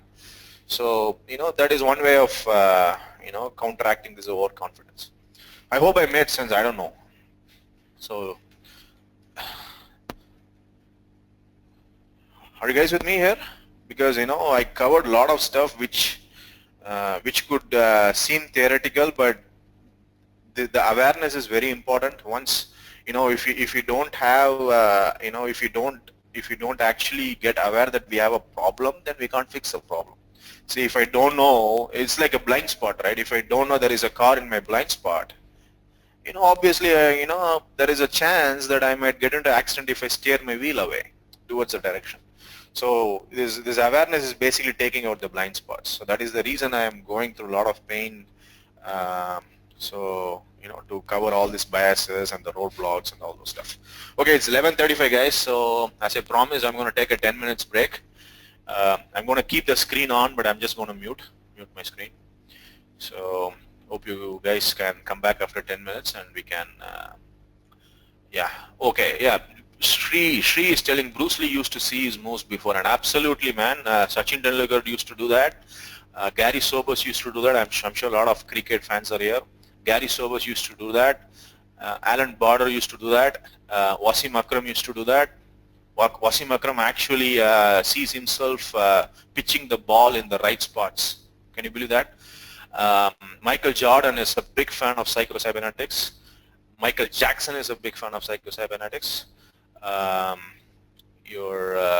Dale Carnegie is a big fan. Dale Carnegie is a popular writer. He's a big fan. How to Win Friends and Influence People. So a lot of people have done this. It's a very proven method. It actually works wonders in any area of life. If somebody wants to lose weight, for some reason they cannot stick to their gym sessions, you can actually see yourself as a very lean and muscular person, or a very whatever way you want to see yourself in the future. You can see yourself in your brain. Once your brain accepts that, the process gets simpler. But your brain doesn't accept that. Whatever you try, even if your mom or wife pushes your ass every day at 6 a.m. to go to the gym, you won't do it. It's not possible because you're not seeing yourself that way. So yeah, so that's what it is. So Rajendran, I'm going to take a break, Rajendran. So I will be back around 11:45, 46, something like that. Okay. Yeah.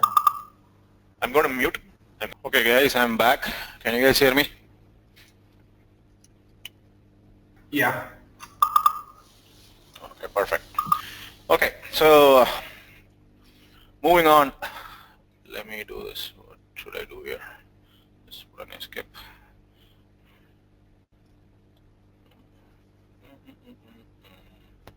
Okay. Okay, this is done, right?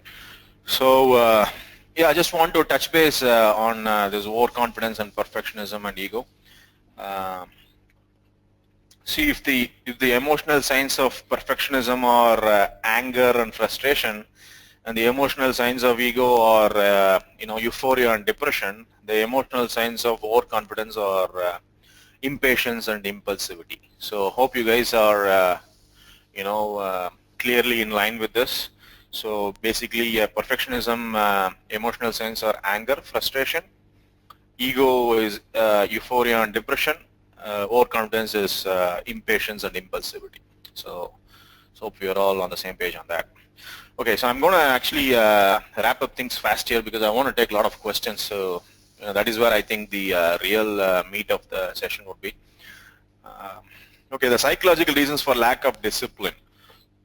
So when traders lose money, they often attribute that problem to discipline, right? But that lack of consistency is actually a culmination of a lot of things, just not discipline. Traders actually lose discipline with trading for the same reasons I was just telling you, right? The dieters lose discipline with dieting, or people getting in shape lose discipline with exercise. The same reason. We basically pursue short-term pleasures over long-term happiness. So that's what human beings are. I'm okay eating a pizza rather than going and hitting the gym for 1 hour. I can drive to Papa John's 30 minutes and eat a pizza for another 30 minutes, but I won't hit the gym. So that's what short-term pleasure over long-term happiness is. Anyways, the first point is lack of focus. I mean, trading is a very boring game. We all know that. Sometimes market doesn't move much. I remember August of 2012, September of 2012, market was moving like 30, 35 points in a day. That's the whole range of the market. So I go at 5,500, and I was just telling Rajendran a couple of days ago, funnily, that market does not move nowhere. I mean, I entered at 5,900 and market stays at 59.04 or 58.96 for the next 4 hours. It was that crazy. So it is easy to lose focus in those days. So trading is actually a boring game, as I said. So lack of focus can create lack of discipline. Fatigue can create loss of concentration. Basically, fatigue is you get tired looking at the same things every single day.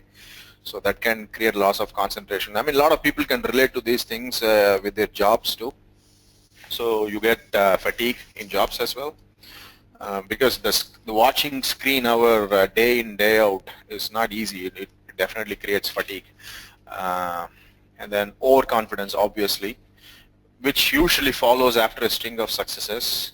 And I have seen traders attributing success to skill, their skill level, and failure to their, failure to situational or external factors or something else.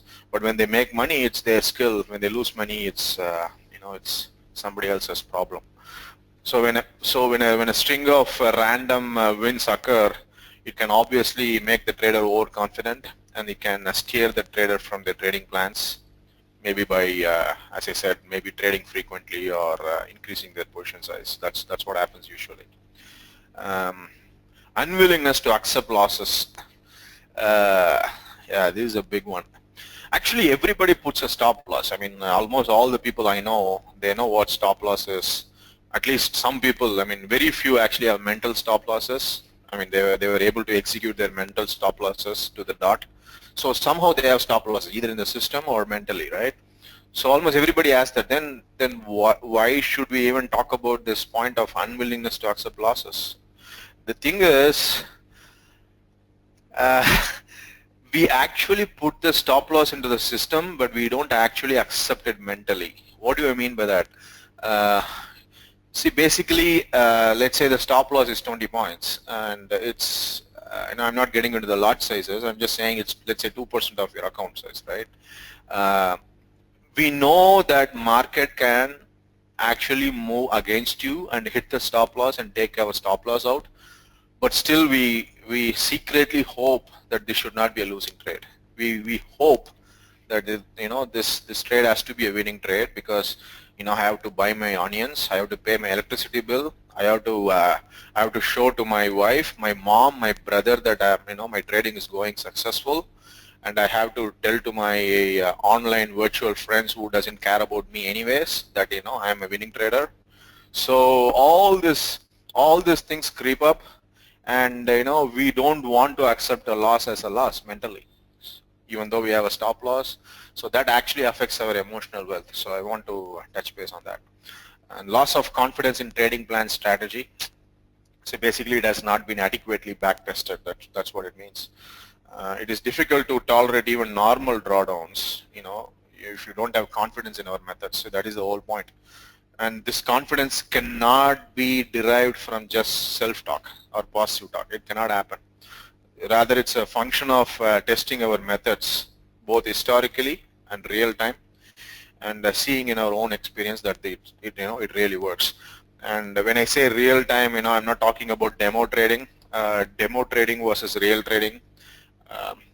I'm assuming everybody is an adult here. My mentor always says this. John always says this. Madan, demo trading is like masturbation. Real trading is like sex. Huge difference, man. Don't get fooled by demo trading.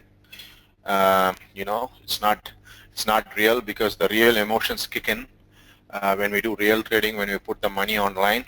Demo trading, it's all la la land. You don't lose anything, so there is no way you're going to feel emotions. If you don't feel emotions, then it's not trading.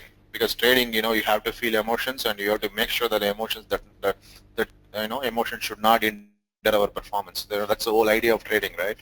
So that is what it is. So I'm not talking about demo trading. I'm talking about real trading. When I say real time, the trade where you put our money online.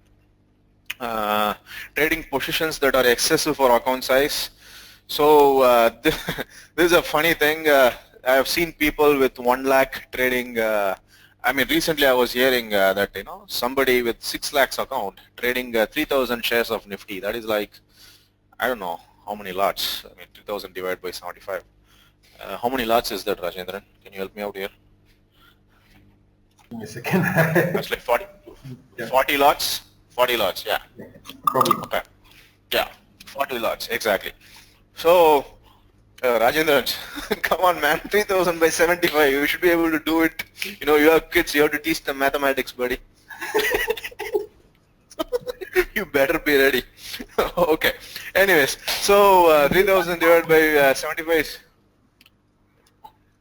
Yeah. So when you do that, see, there is, if you really want to feel, the adrenaline rush, and how your stomach would feel when the equity curve goes like a seesaw, we can go for a Superman ride or a ride somewhere in a theme park, but not in your trading account. When the number of lots or the size is abnormal with respect to the trading account size, what happens is the equity curve will look like a pure sine curve. I don't know how many people have seen the sine curve in your academics. It's a pure sine curve. You're going to hit a top, you're going to come to break even, and you're going to go down, same magnitude. Again, you will hit a break even, you will again hit a top. So this seesaw cycle will keep on continuing, and that is definitely not good for the emotional wealth of our mind. Absolutely not.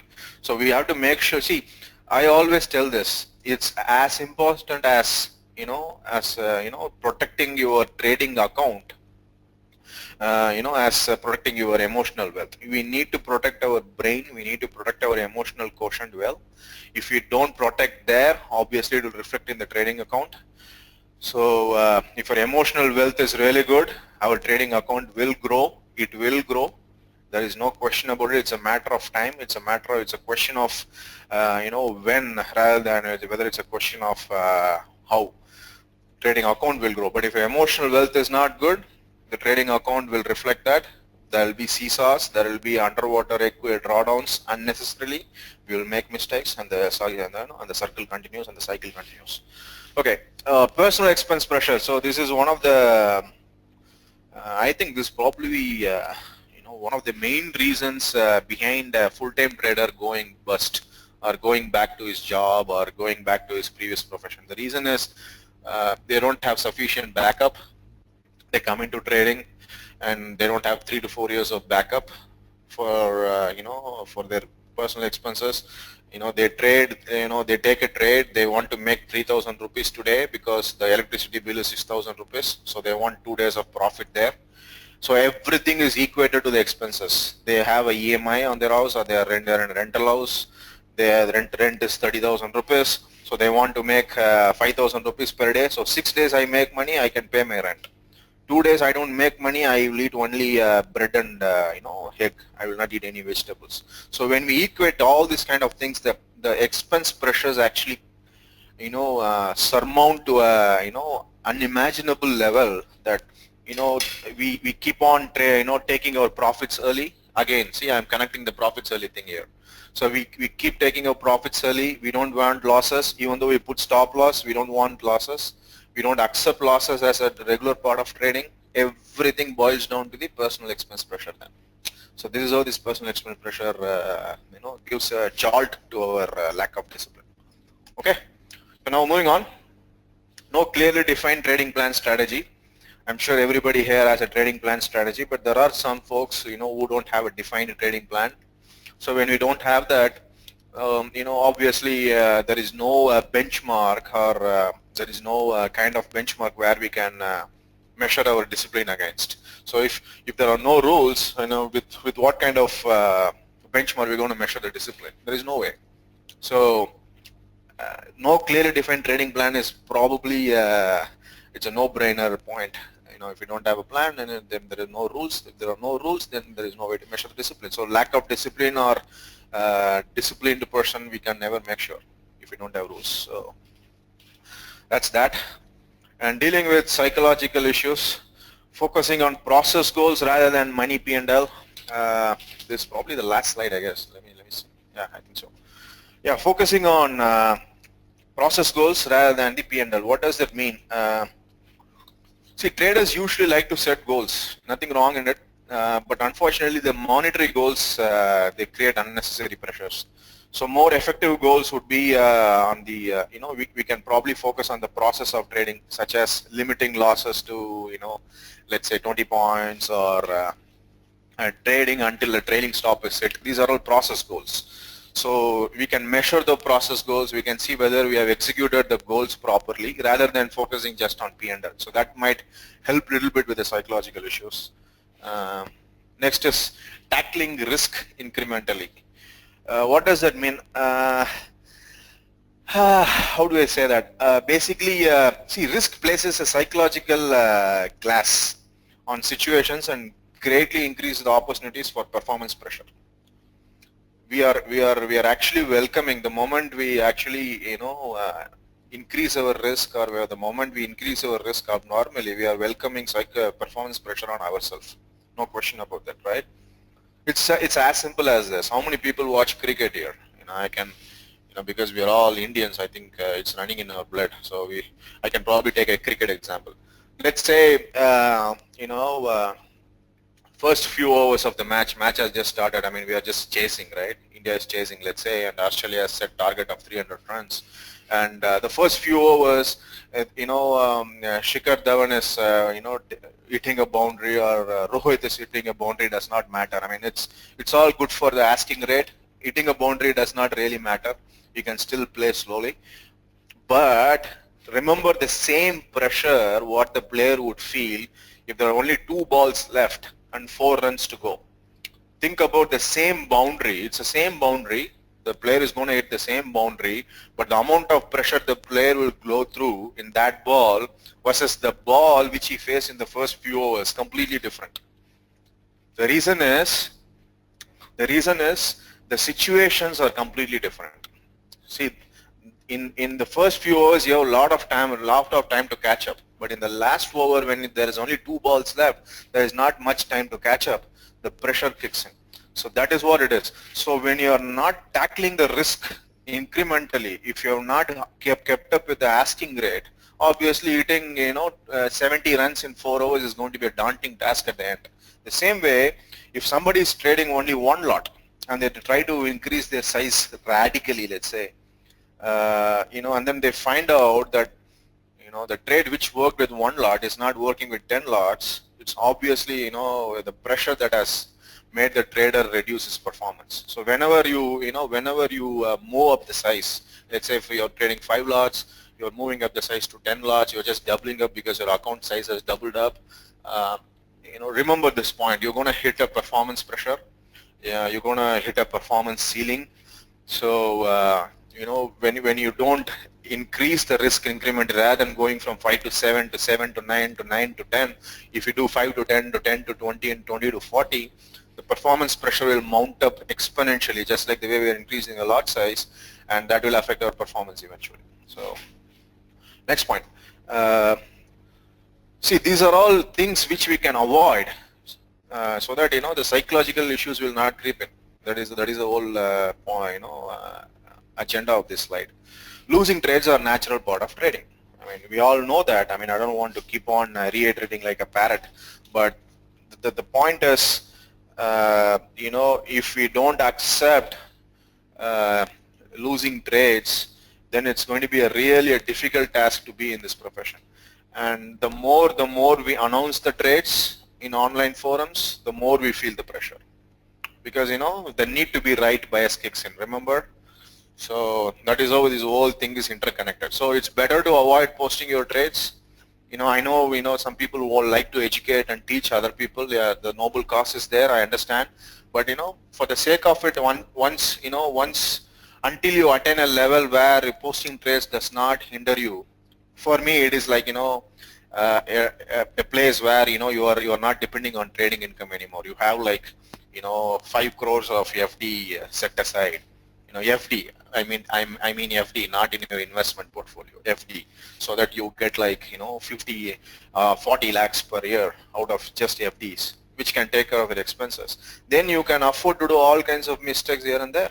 Nothing wrong. You can post your trades, you can say that you are the best trader, all those things are all fine, but not in the initial stages, because in initial stages all these pressures will creep in one by one, and these are not very tangible pressures. We will not be able to see it. It's invisible. It's all inside our brain. So it's better to avoid all these things so that we can move up in trading career. Once we attain a certain level, you are the king, man. I mean, you can do whatever you want to do. So that is my thought process on this. Next is stepping away from the screen. It's quite obvious actually, this point. It is actually far better to step away from the screen and refocus on what the market is giving you than to act blindly on our emotions like fear or hope or greed and compound an already difficult situation. So the moment you step away from the screen, you're not watching the charts. So because you're not watching the charts, you're not watching the ticks, the way the market moves every second. Because you're not watching the market movement every second, let's say you're in a losing trade, you just lost a trade, it's always better to get out of the screen 30 minutes, nothing wrong. The next trade, probably, you're going to miss the next trade, that's fine. But the thing is, the mind can get cleared up a bit. You can probably listen to some songs in TV if you're a full-time trader, or if you're a part-time trader, if you're in a job and you're trading and you've got a losing trade, you can probably go out for a coffee break. You can go to your food court and have some snacks. So that probably will clear up the mind and we can come up fresh and take the new trade. But if we don't do that, what happens is the previous trades, outcome, which is a loss, will have a big bearing on the mind. And the new trade, what we will do is we'll be either jump the gun, we'll probably take the trigger much before the setup forms, or we would have taken the trigger, but let's say the loss is 20 points in the previous trade. The moment we reach 20 points profit in the new trade, we will come out, because all we want to make sure is come break even, nothing else. So all these emotional things will start kicking in. Rather than that, if you clear up the mind, if you find a way to clear up a mind, nothing like it, because we all know that statistically, probability wise, the previous trade's outcome is completely independent of the current trade, because that's how sequencing works. Okay, that's the reason for this point. It is impossible to predict market turns. Okay, I want to sit on this point for a while. There are a lot of gurus, trading gurus, who can predict market turns. Great. But there is no one single guru who can predict market turns every single time 100% correctly. It cannot happen. If it is happening, then he has a crystal ball in his hand. And I don't think any of the terrorist organization will let that crystal ball in his hand if they know that. So they will obviously take it. The governments will take it, because a crystal ball is basically seeing the future. In markets, there is no way to see the future. There is only one point if you want to take from this whole session of this 1.5 hours of monologue from Madan Kumar. if you can take this point away, I think the session would have been well received. It is impossible to predict market trends. Okay, if you can predict 2 out of 10 times, great. If you can predict 5 out of 10 times, great. But what happens to the next remaining 5 times is as good as a 50% system.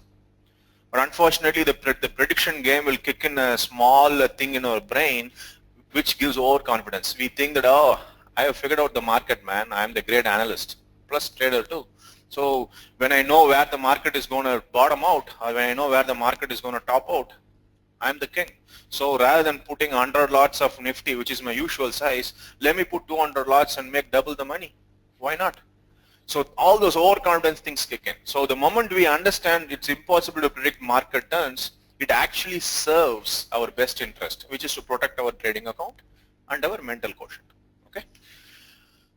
Use mental rehearsals to make threatening situations familiar. I already talked about this. So it's I mean, a couple of people have posted the book too. It's a very good book. You can actually read it, and you can try to get a couple of leaves out of the book. So basically, the goal for mental rehearsal is to often face the performance fears in our mind, and and how we cope up with those performance fears. And once we keep on seeing that, see, the mind does not know the difference between the actual event. That's how subconscious mind works. So when you really visualize in a way that it is really happening, the mind does not know the difference, the subconscious mind. It really believes the situation is happening. Once the situation is known, it's no more an unknown event. So the mind actually makes sure that the response is automatic. When there is a stop loss hit, your mind automatically thinks that, okay, this trade is done, I'm out. I know this trade has no bearing on my next trade, so let me move on to the next trade. So that is how we train the brain. The subconscious mind actually, just like the way we drive the car. I mean, let's say I want to go to the grocery shop, which is a nearby grocery shop, which I've been driving to that place for almost 10 years. Am I really thinking about where to take a turn, how much angle I should steer the wheel, whether I should take a U-turn there, whether I should stop at the signal, or what kind of aerodynamics I should put on in terms of acceleration, what kind of braking I should do? I don't think any of these things. Everything happens subconsciously. The same way, if we can handle this performance fears and your other emotions in a very subconscious way, nothing like it, right? So this mental rehearsals might actually help in those scenarios. So that is why I'm stressing this point one more time. Okay, so this is funny. Get a life. What does that mean? When something becomes really important, all important, just like somebody was telling, I'm obsessed with trading, and I couldn't take my thoughts out of trading. What happens is the pressure that accompanies performance increases exponentially, and it's more so with traders who trade for a living, and who trade for a living and they have nothing else going on in their lives. Those traders are extremely affected by this thing, performance pressure. So what can be done is, if trading is your whole world and trading is not working, obviously it's going to feel like the whole world is collapsing and coming down on you, right? So by putting our self-esteem somewhere else, I mean, that's the initial point I made when I started this session. So by putting our self-esteem eggs in so many baskets, traders can actually ensure that the inevitable drawdowns and the cold periods are basically flat periods, will not disrupt their self-confidence. The moment it does not disrupt their self-confidence, trading is just a profession. It's a way to make money. I don't attach my self-esteem to that. So I'm just free of all the nonsense performance anxieties and pressures. I just do it as a profession. It's like this, right? When we are working in a company, a lot of people are working in a company, and let's say you are doing a successful sales. You are in sales and marketing. Let's say you're doing successful sales. Do you go to Facebook and Twitter and say that, hey, look at this, I have made a successful sales every single time? No, you don't do that. The same way, because it's just your profession. Nobody cares about that. The same way, trading, you don't need to announce your, great winning scenarios, your great trades, your losing, nothing. Because the moment you start announcing that, you're automatically attaching your self-image to it. Because we are attaching our self-image to it, there is a chance of decimating the self-image. Because we are decimating the self-image, we will lose our confidence. Because we are losing our confidence, it will be very difficult to follow the plan. Because we don't follow the plan, we are not a good trader. Because we are not trading good, we lose our money. Because we are losing money, we think trading is bullshit. Because trading is bullshit, I can never get back to trading. That's how the cycle starts. Or if somebody is fortunate enough, they can bring in another 2 lakhs into trading, again the whole cycle starts.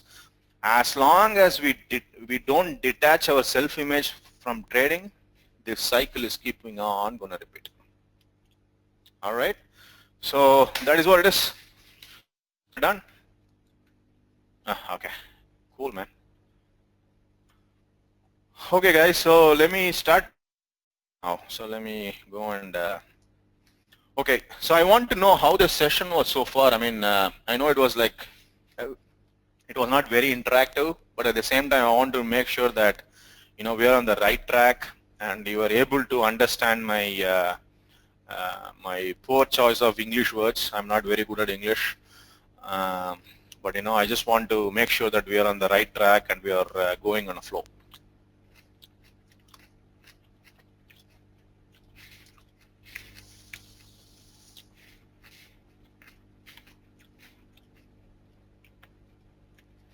Okay, Rajendran, before we do that, Rajendran, why don't we go back? I see that you want to unmute a couple of guys. Let's go back to the questions we have in Slack first. I know there are a lot of questions that came up in the last 2 days. Yeah. I'll go back, okay.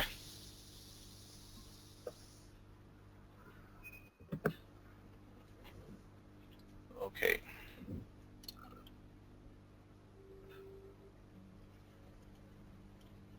Okay. Okay, time is 12:15. Good. Okay.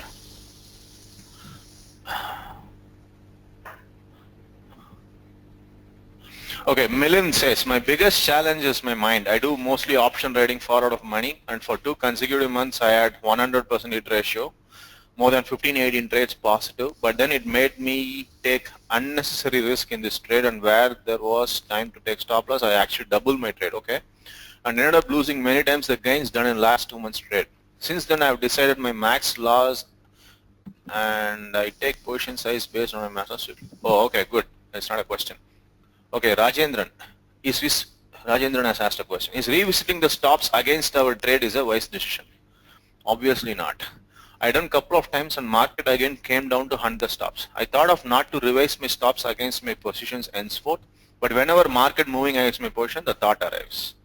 See, that is the reason. See, Rajendran, I told you, right? See, when you are overconfident on our analysis, when you have an extremely big urge to make money faster, I know these things can happen. See, the thing is, we have not accepted the losses mentally, and I also laid down the reasons for that. So it doesn't mean that you are guilty of all the reasons, but there could be a couple of reasons only you can answer to yourself. Yeah, definitely. Yeah. But, one thing is, I mean, as you said, like sometimes market profile is like marijuana, right? It's so addictive, and sometimes, I mean, if you are trading so discreetly and you're seeing a sequence of winning streaks, it makes you overconfident with your analysis, and then next time you want to try it out. At least, what will happen? Let's see. Those sort of herd mentality tend to arise. So I thought of limiting my stops. Whenever the stop is going to hit, the thought arrives anyways. I mean, let it hit. Let me do the analysis next time. So this is how I move on. But still, the thought arrives. Do I have to stop, revise the stop loss? I have to revise the stop loss.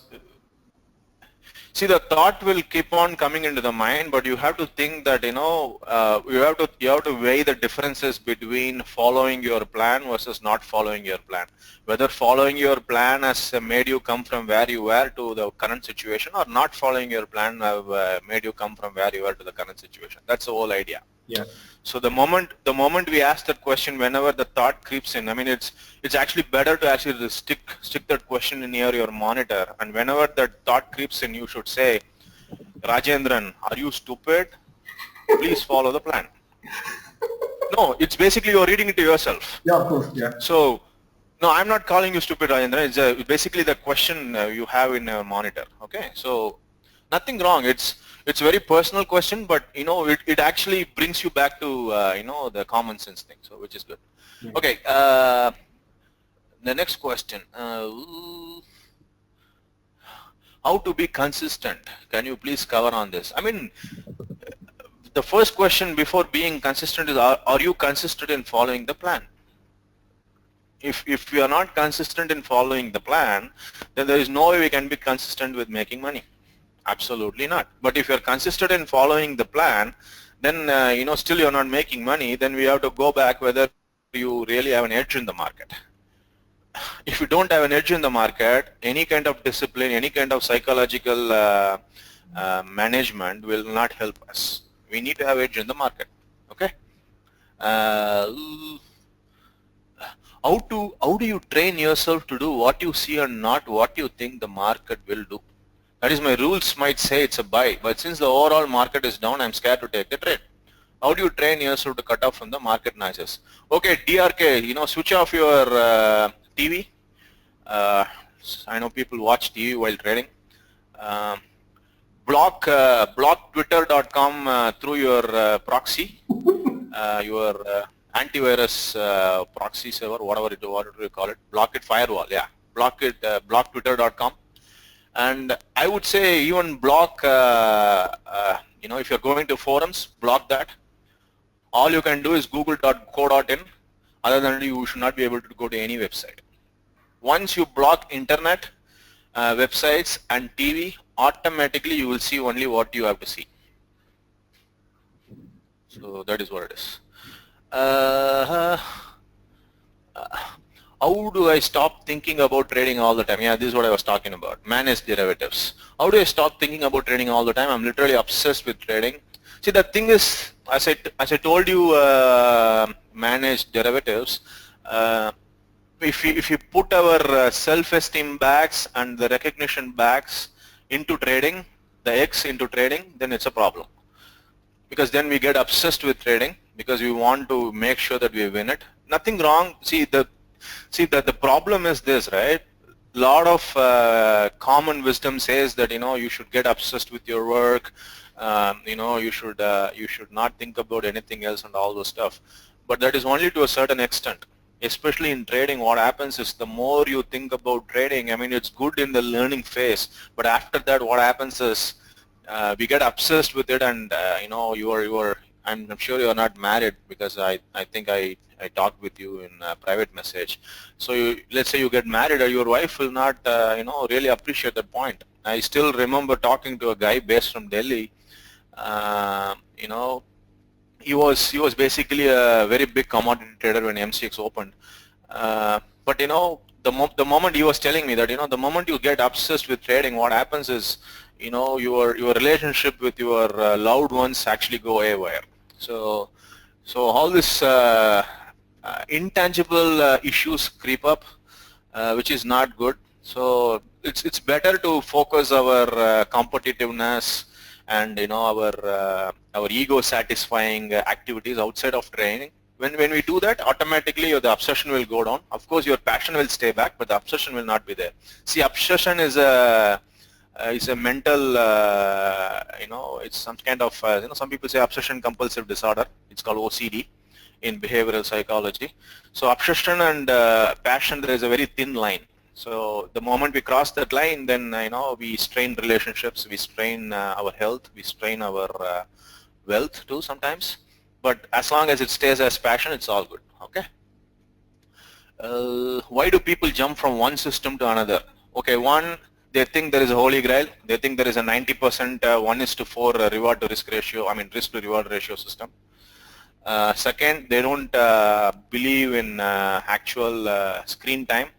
Screen time is basically, somebody asked a question, I remember, it's coming in the next scrolling down page. Screen time is basically the number of market hours, the screen hours you have put on. Just like in any profession, when you want to become an expert in the profession, they say you need to put 10,000 hours behind it. But unfortunately, in trading, somehow the education side of trading has given a wrong myth that you just need to have a system and you can laugh your way to the bank, you can sip pina coladas in popular Hawaii Islands, but that's not the case. So the real effort has to go behind it, and unfortunately we don't believe in that. That's the reason we jump from system to system. So we don't believe in a system, we don't believe in making money incrementally. That's the reason. Okay, what at a personal level should I give myself a time limit to learn one type of trading and excel in that? I'm not sure. See, just like any other profession, my friend runs a popular food chain here in Chennai. He says it takes anywhere from 4 to 5 years to even understand the underlying market dynamics, the local demography, right? So there is no way to put a definite number, but in trading I would say give yourself 5 years of time, and if you are still solvent after 5 years, I think it's good. What should be time goals for a new trader, let's say, who has started trading 6-9 months back? Yeah, I just said 5 years. Give yourself 5 years. Hi Madan, I'm very new to trading and just started learning about it 6 months. I've not started trading. Okay, this guy wants to give 3 to 5 years. That's good. Yeah, before getting into full time, I remember a post in my Zerodha interview. Somebody asked a question, you want to move from part time to full time and you want to know what to do about it. I have given a 10 or 11 pointers on that. You guys can go back and refer to that. But I'll just summarize a couple of things here. Make sure you have backup. Make sure you have a loving mom or wife.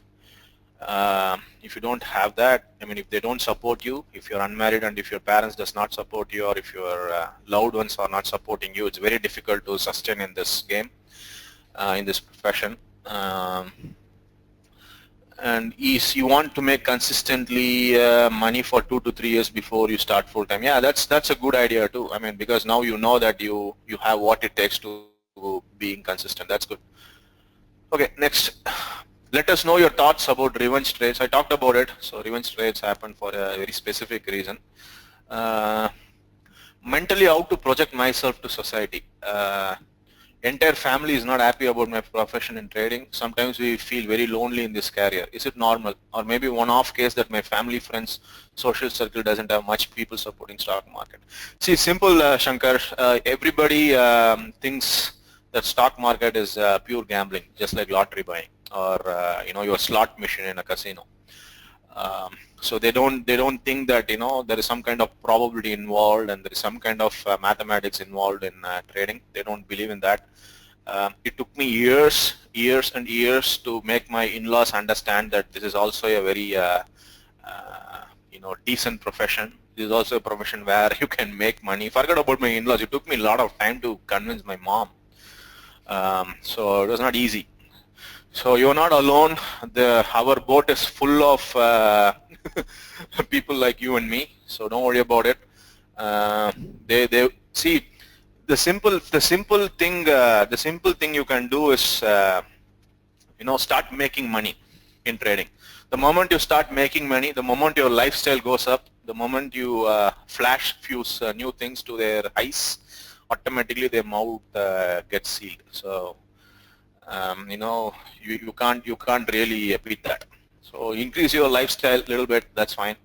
But for that you have to start making money, and you have to start making serious money. So once you start making serious money, you buy a couple of houses cash down.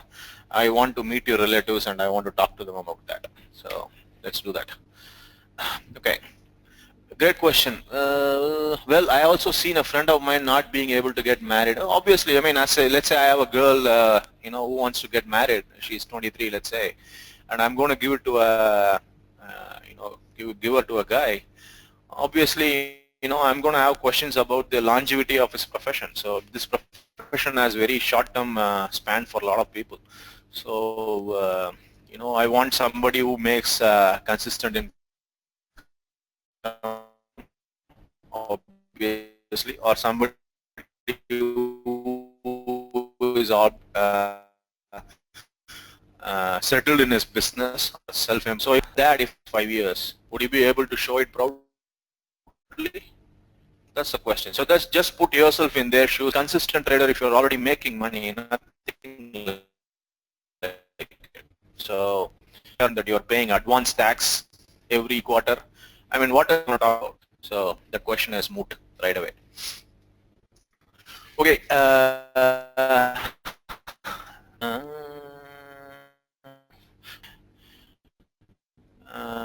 I have a huge problem of over trading being an investor. Mr. Nam Vemugandi is asking that. If you can delve this, especially when I was successful, I took more trades. Okay, I think I covered this. So overconfidence traders. So think about what I have said. Go back to the video if you have a record video, and you can rectify this. Of course, I am. You can also ping me privately if you.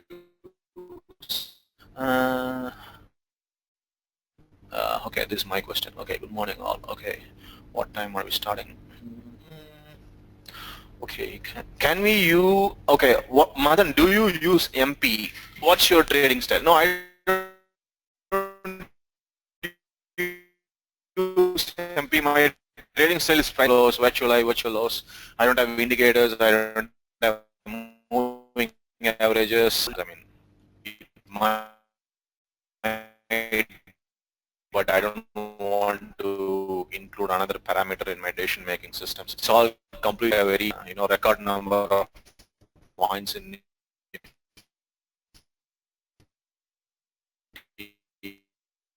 I don't make 1,000 points in Nifty 200 to stop trading Bank Nifty because it's not needed anymore and it's moving like a crazy horse, so I'm not doing that anymore. Can we use MP for options trading too? I think it's a question to Rajendra and he answered it.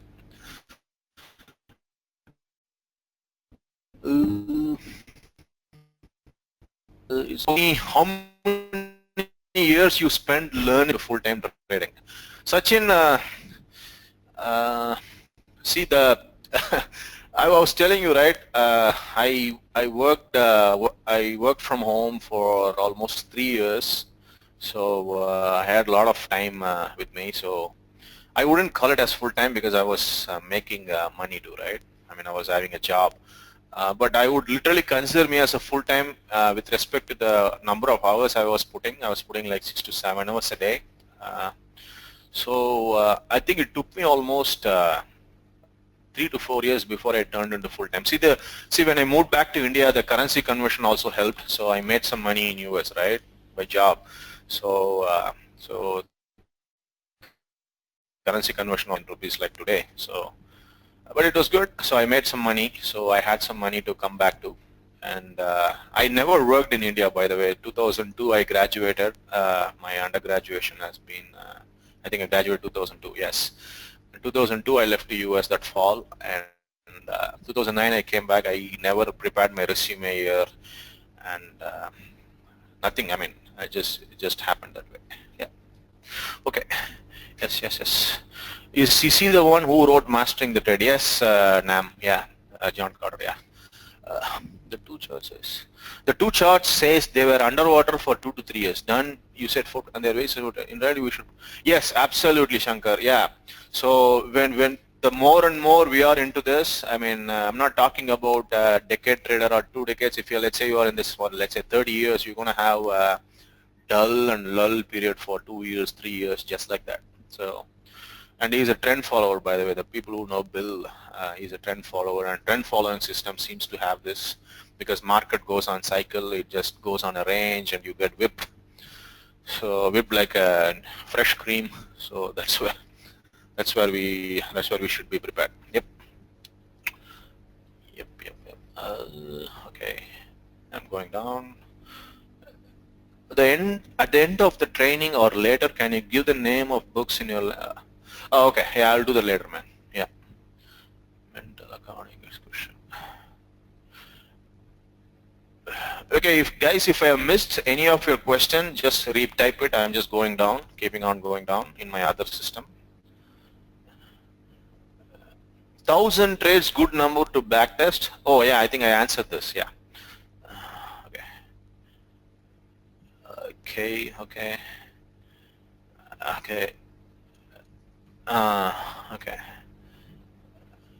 Okay, second. Okay, somebody's reflecting on himself here. Shri, starting trading without training from a mentor is the biggest mistake. Okay.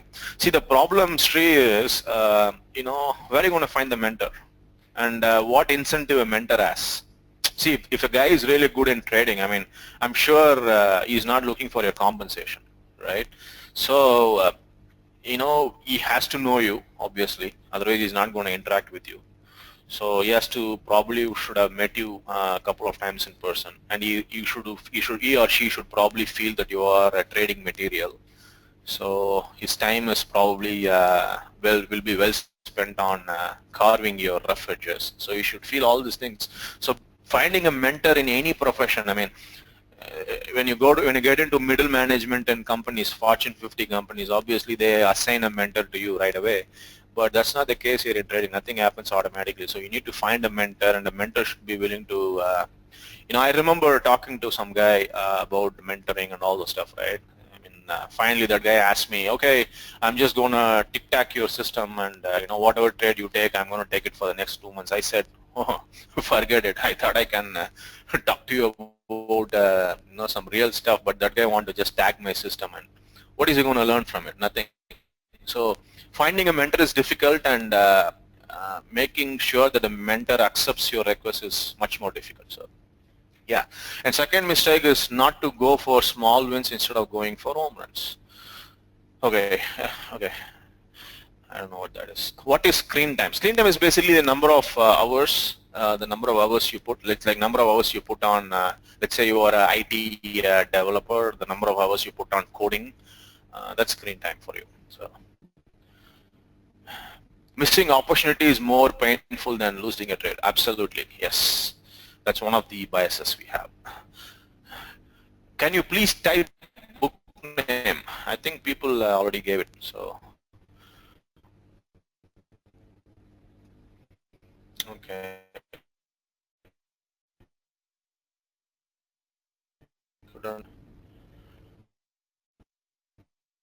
I always lay out a trading plan, but somehow deviate every time.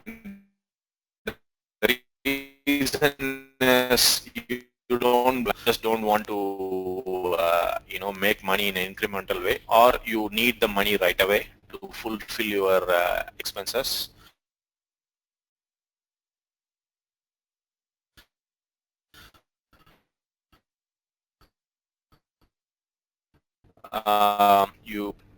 Very poor trading of that sort. So think about that. Okay, how to maintain a neutral outlook when we have time after entry between between trades. See, simple managed derivatives. I'm assuming your name is Nikhil. See, simple Nikhil. Put on the trade. You have to believe in this. You have to worry only about the things you can control in life. The things you can't control or influence, it's absolutely waste of time. There is no point thinking about it, worrying about it, or trying to make it better, because it's not in your control. What can you do about it? So the entry is in your control, the exit is in your control, and your position size is in your control. But what kind of points market is going to give, or what kind of returns you're going to get in a month or a quarter, is absolutely not in your control. So the moment we realize that, automatically this filter will fade away. You will not have that seesaw feeling of the market moves from your stop loss to target the same way your mind creates a map. So you will not feel that anymore. So just make sure that there is no control you have on how the market moves. Once your entry is done, all you're going to worry about, because during entry itself you have your position sizing, assuming that you are going all in. If you are scaling in, you know where you want to scale in. All you can do is just manage your exits. That's it. So nothing more, nothing less. Okay, burnouts are faster. Can you? Okay, as soon as I put on a position, I look for others who have a similar view as me. Absolutely, and feel overconfident about the view I have, and feel the market. Okay, yeah, I covered this, Anish. So this is a big problem. This is the biggest bane of the Twitter era. So that's why I said you should put a firewall on Twitter. So once it's like this, right? If you don't have ice cream in your house, how are you going to eat ice cream? If you don't have chocolates in your house, how are you going to eat chocolates? So if you're putting on weight because of chocolates and ice cream, just don't buy it. Don't buy it and keep it in your refrigerator. The same way, if you're looking for confirmation in every trade you put on, where are you going to look at if you don't have internet access to those websites? So just cut it off. That's the only way. You got to be brutal to yourself. I mean, nobody can be brutal to yourself than you. So just absolutely be brutal, honest on yourself, cut off your noises. Just do this, guys. Next 1 month, cut off all the noises, okay? And come back to me and tell how your trading was. I'm sure you will thank this Sunday. Okay, can you post how do you write? Oh, big question. So again, in that $0 interview I've written about this trading journal, please go back. It's a big thing I've written. I've actually included everything, so if you could do that, I would appreciate it. Those of us fortunate to be in network with someone in India, seeing their P&L can also creep up in mind, forcing us to size aggressive. Yeah, good question, Nikhil. Nikhil, let's say I'm playing with Sachin and Mahendra Singh Dhoni. And I'm let's say a county cricketer, probably a Ranji cricketer, or I'm just playing for Chennai. So how intelligent or how stupid it is for me to emulate Sachin's consistency in performance and Mahendra Singh Dhoni's performance? Obviously, it's not very intelligent. The reason is they would have gone through what you would have gone through, but the only thing is they would have put the number of hours and years behind them, the experience they have. So you have to take that into account. So we can't match just because you have the money. See, that's a problem with trading. Just because you have money, people tend to put positions. No, that's not the way. A guy who is putting 200 lots of Nifty as a retail trader, trading for 15 years, and then the next guy who is sitting, who is just let's say 2 years old in the business, and he's trading 40 lots, which is not a mean task, by the way. Let's say he's trading 40 lots and the next guy is putting 200 lots. I mean, why should we feel the urge to put 200 lots, and why should we feel the urge to see their P&L? Because they are where they are because of the years and the experience they have. So we will also get there, but the only thing is we should remember to ourselves that the time that has taken for them to attain that level will probably the average time for anybody. I mean, of course, there are exceptions. And again, that's where the Lake Wobegon effect is. We overestimate our abilities. We think that, oh, Sachin can take 15 years to master that cover drive, but not me. I can do it in 2 months. See, that's the problem. So, okay. Can you put some light on money management? Nothing much. When I had a small account, I used to do a lot of fixed ratio money management, and right now I'm pretty much risking only 1.25% per trade. So I think I did day trading for 7 months. I actually made money, but day trading is not for me. I mean, it's too much taxing, so I stopped it. So right now I'm trading only Nifty, nothing else other than Nifty. It's all swing trades, anywhere from 3 days to a week. That's what the trade is. Okay, how to maintain trading journal? I just answered it. Please go back to the $0 thing. Okay, is there any format? Okay, I don't know. There are some trades you explain as a bias or requirement for trading. At some point they become hindrance to us. How to know when and how to eliminate them? I'm not getting your question. Can you be specific, Sunday? Okay, I would like to know what percentage capital allocation is good for different time frames. Okay, that's good. And also, I don't know. I mean, if you're doing both intra and swing, put less money in intra, probably 25% of your money, 75% in swing maybe. Because swing needs, as you said, yeah, you are right. Swing needs more leeway. So, and I also believe that swing trading is much more peaceful mentally. Of course, the overnight risks are there, but once you understand the very nature of the markets, I think swing trading is much better than day trading. But I know people, I mean 2 out of 1,000 people are still making a lot of money in day trading. Okay, capital for 1 lot of Nifty. I don't know. Just think about it. 1.25%. Take it as 2 lakhs, 2.5 lakhs. I don't know. I'm not even seeing their DRK. I don't know how much it is. Okay, Rajendran, I think you can open up the, I think we're done. I think we can open up the voice for a couple of people if you can. We got 20 more minutes. Yeah, sure. Guys, if anyone want to interact with Madan, I mean, you can let me know so that I can unlock you guys, unmute. Okay, Hashmukh. Just give me a second, I'm unmuting Hashmukh. Hashmukh.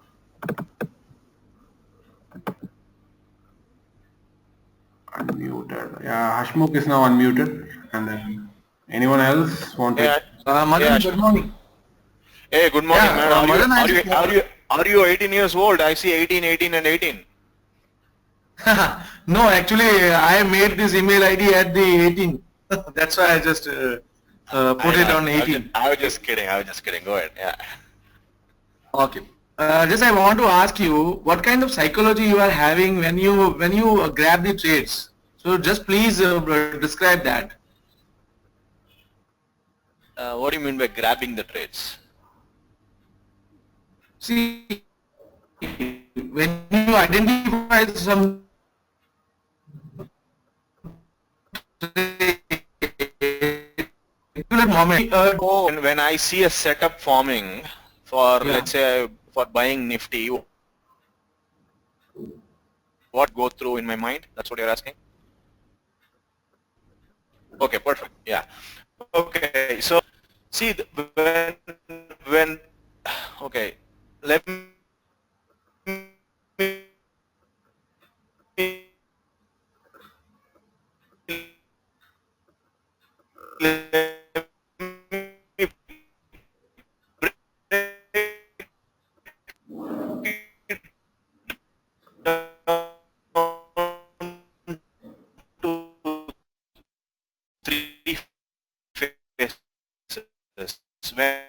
when I was in the initial phase, I would probably 10 lots rather than 6 lots because I know this is going to be a winner trade. So I'm thinking everything in the positive side. Everything is positive, right? When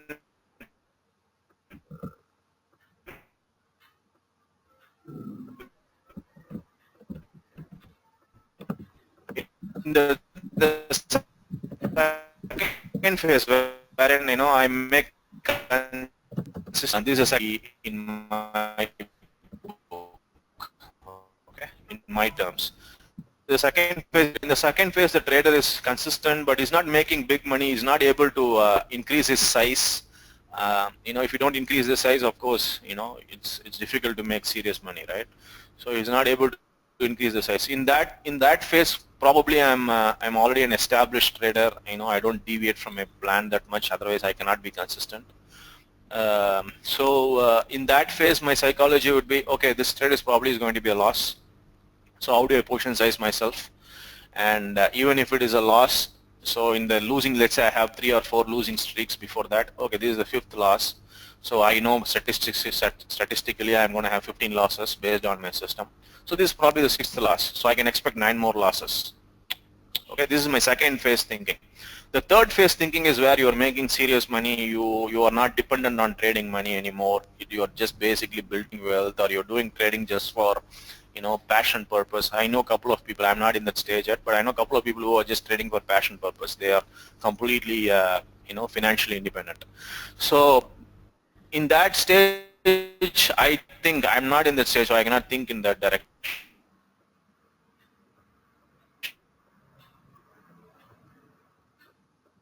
But I'm putting a product.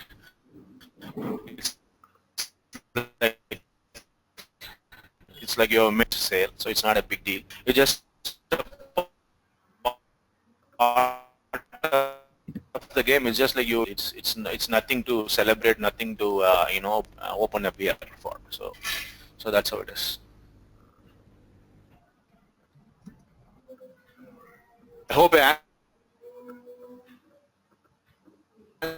answered your question. Monthly, quarterly profit, or no, I don't have to see.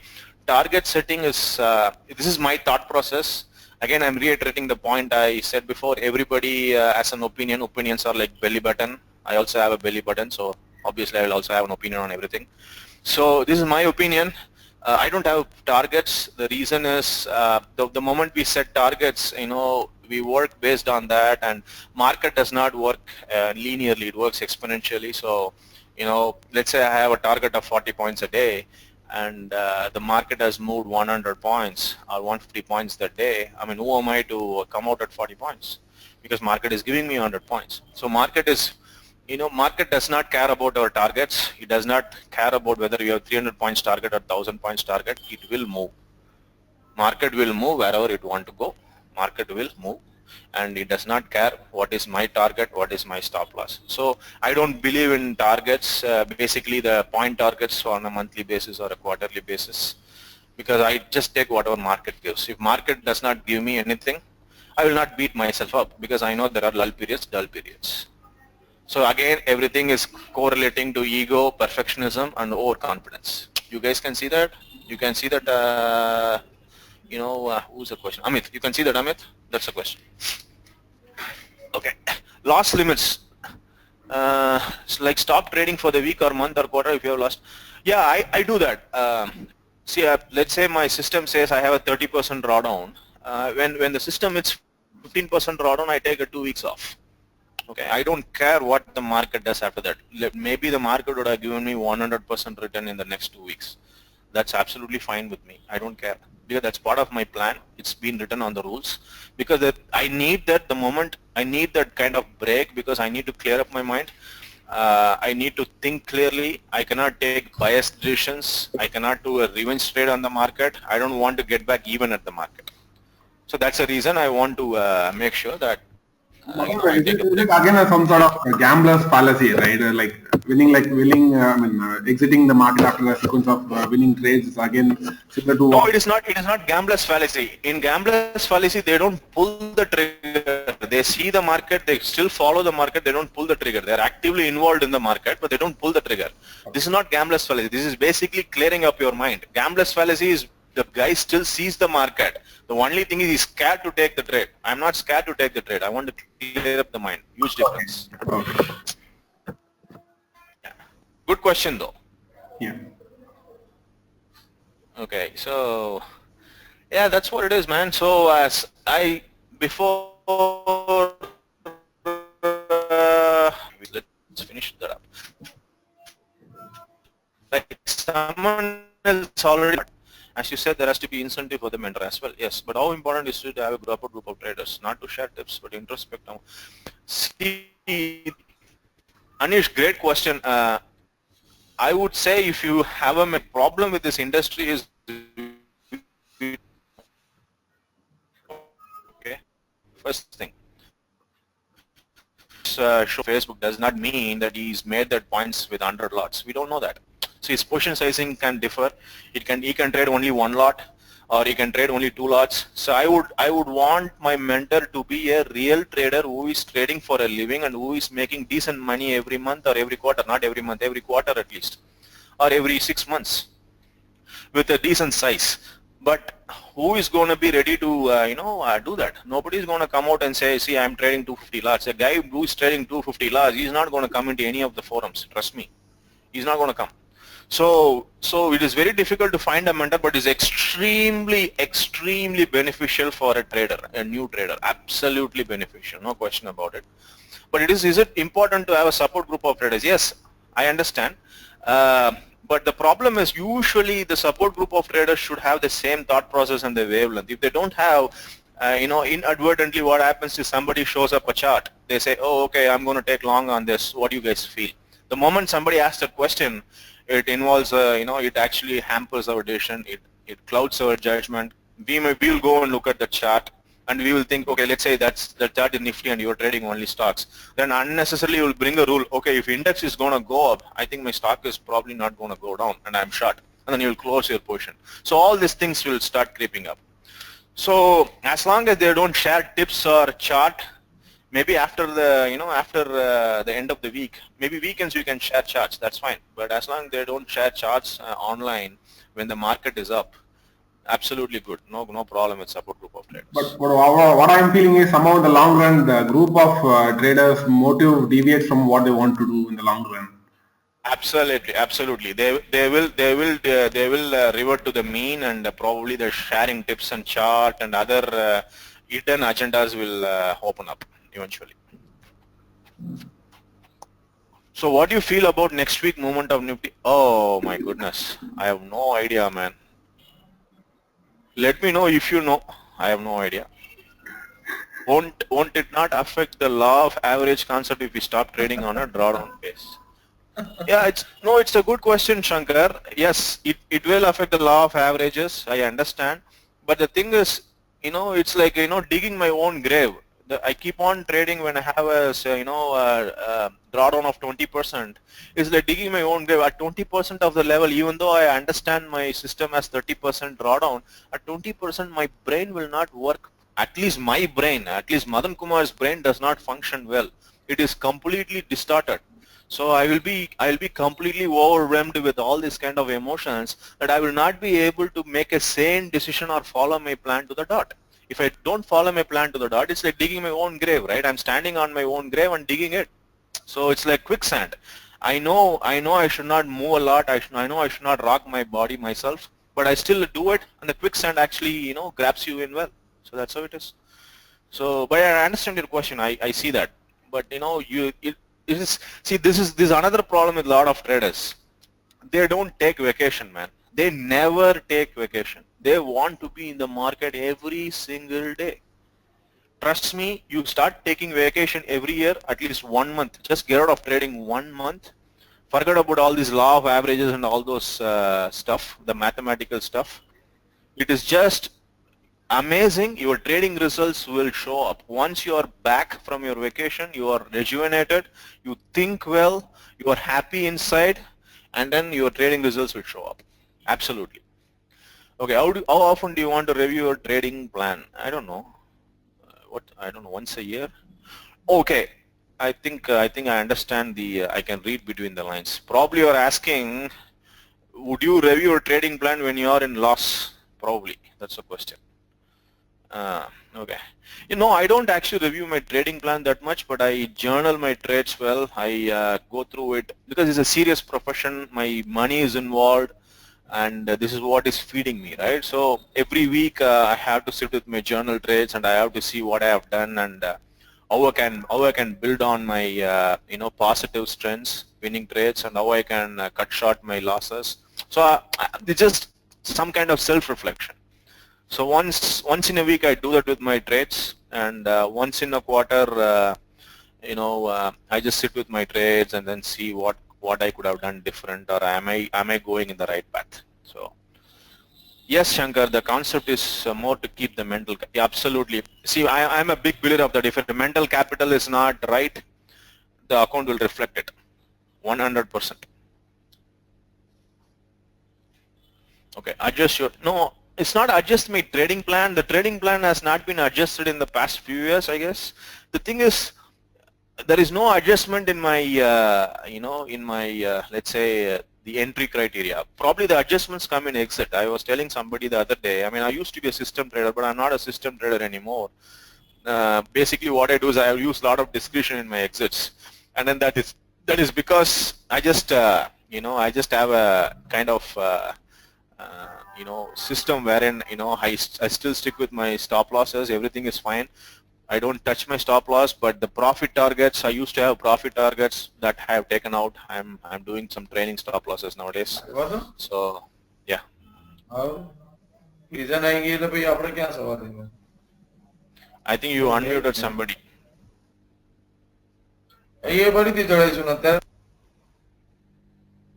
Okay.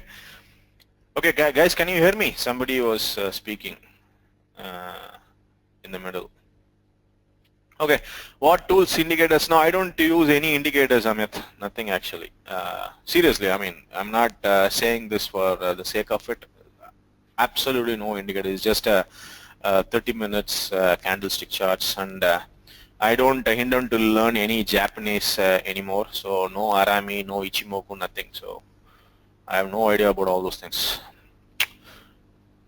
Okay.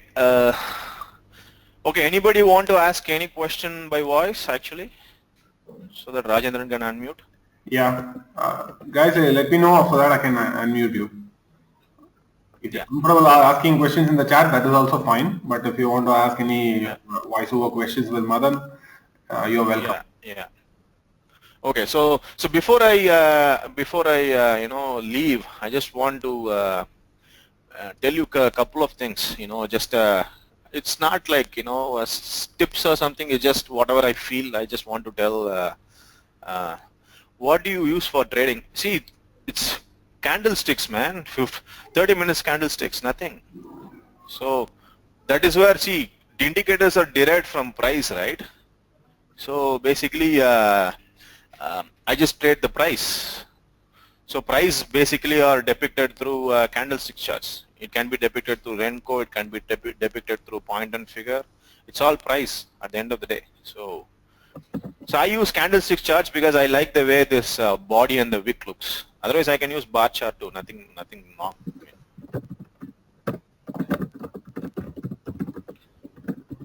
Okay. So there's some tips I want to talk about is, some of the things I want to tell is start trading very small. So you have to realize initially that it does not matter how much money you make.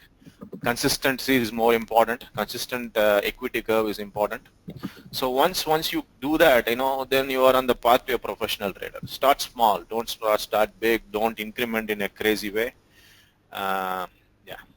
Okay, Rajendran is traveling to Trade Genie to meet Abhishek. So, okay guys, I think I will continue for another 5-10 minutes. I think the session is getting recorded. So if you still have questions, please post it. By 1:10, I think I'll probably wind off. Okay. And second point I want to tell is try to stay away from blogs or forums. I can't repeat this enough. We have tons of people overcharging you with information already. I know that, which you don't need. Or probably they are telling you how profitable they were in their trades. And usually it does not help us at all, right? I mean, whether they make money or not does not matter. So it really does not help. So, and I also covered what are the things that can happen because we are following people on blogs or forums or trying to figure out what they are doing. So it does not really help us at all. And study the basis of psychology, trading psychology.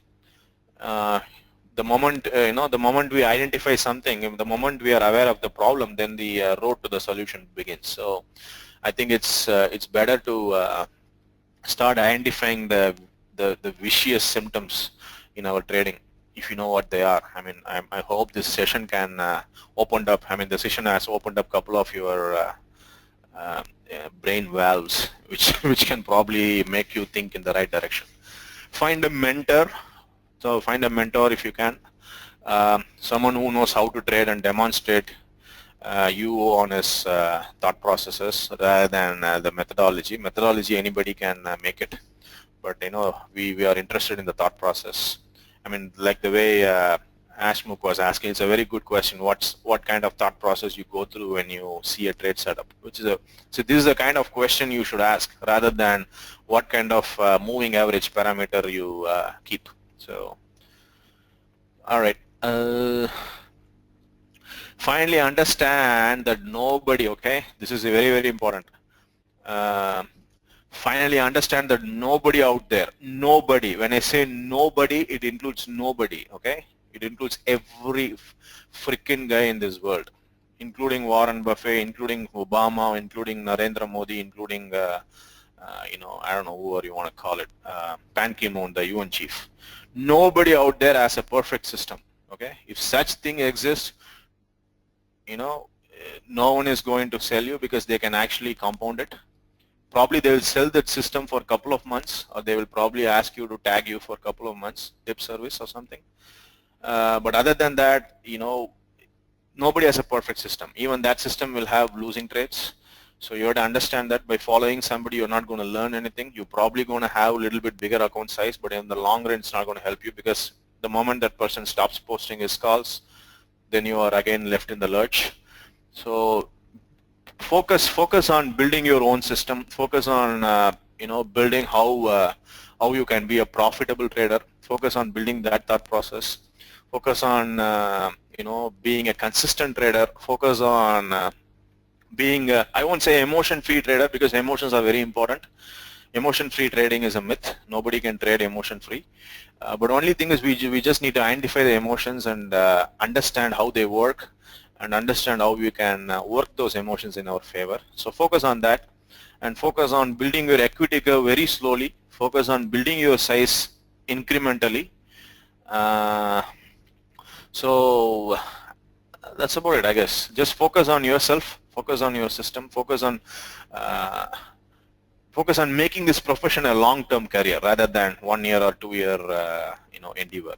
Make it as a long-term endeavor, so it will be very rewarding.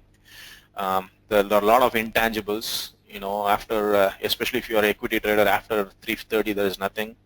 You have a lot of time for your family, for yourself. You can focus on your other passions, which also builds your self-image, so that the self-image that is connected to the trading goes down. So nice things happen in trading. You can do a lot of traveling. You can trade from anywhere. Let's say your parents are in and you are in a different state. You can go to your parents' house for a week, trade from there. You can visit your in-laws. I mean, if you know what I mean. I don't know whether sitting in in-laws' place for a week is a good idea. That I don't know. But the place. So all those nice things can happen. So a lot of intangibles, guys. So you do this right, no profession can beat this. I can vouch you for that. I can guarantee you that, because the intangibles actually surpass the tangible benefits of other professions. Money is not the only thing. We need to have a whole balanced life. So absolutely a great profession. Okay. I've listened that a lot about, can you explain this price-based trading? See, there are a lot of online articles and books on this. I think even there are a couple of guys on price action trading.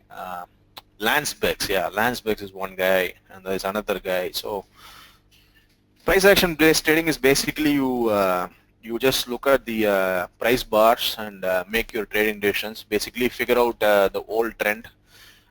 Once you know the trend, you take, let's say the trend is long, you take only long trades, irrespective of whatever amount of short kind of trades market gives, until market turns the trend and tells you that, okay, I'm trending the other way. So this is what price action trading is. Nothing. It's no big deal. It's no rocket science.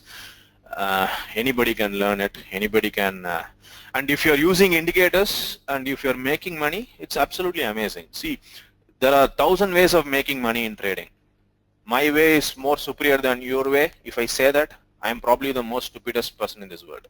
I'm not going to say that. If you can make money, if it is attuned to your psychology, if you can execute your plan effortlessly with that trading idea, nothing like it. Keep doing what you're doing. Don't rock your boat. Indicator-based trading, if you use even a simple moving average crossover and making money, please keep doing that. All right. So 1,000 ways of making money in trading. Remember that your way of trading is no inferior to my way, and my way is no superior to your way. All right. So that's the thing. What is one thing you keep in mind while in markets? One thing I keep in mind is I am just one among the millions of traders in the market. I'm no superior to anybody. I'm no inferior to anybody. I'm just doing what I'm supposed to do, what I intend to do. So that's what I've been doing. But does following blogs for learning purpose okay? Yeah, that's what I was telling Sachin. Do follow blogs after the market. No noises, no market noises, no forums, no Twitter, nothing during market hours. Let's say you have 3 days of trade going on and you're still in a trade.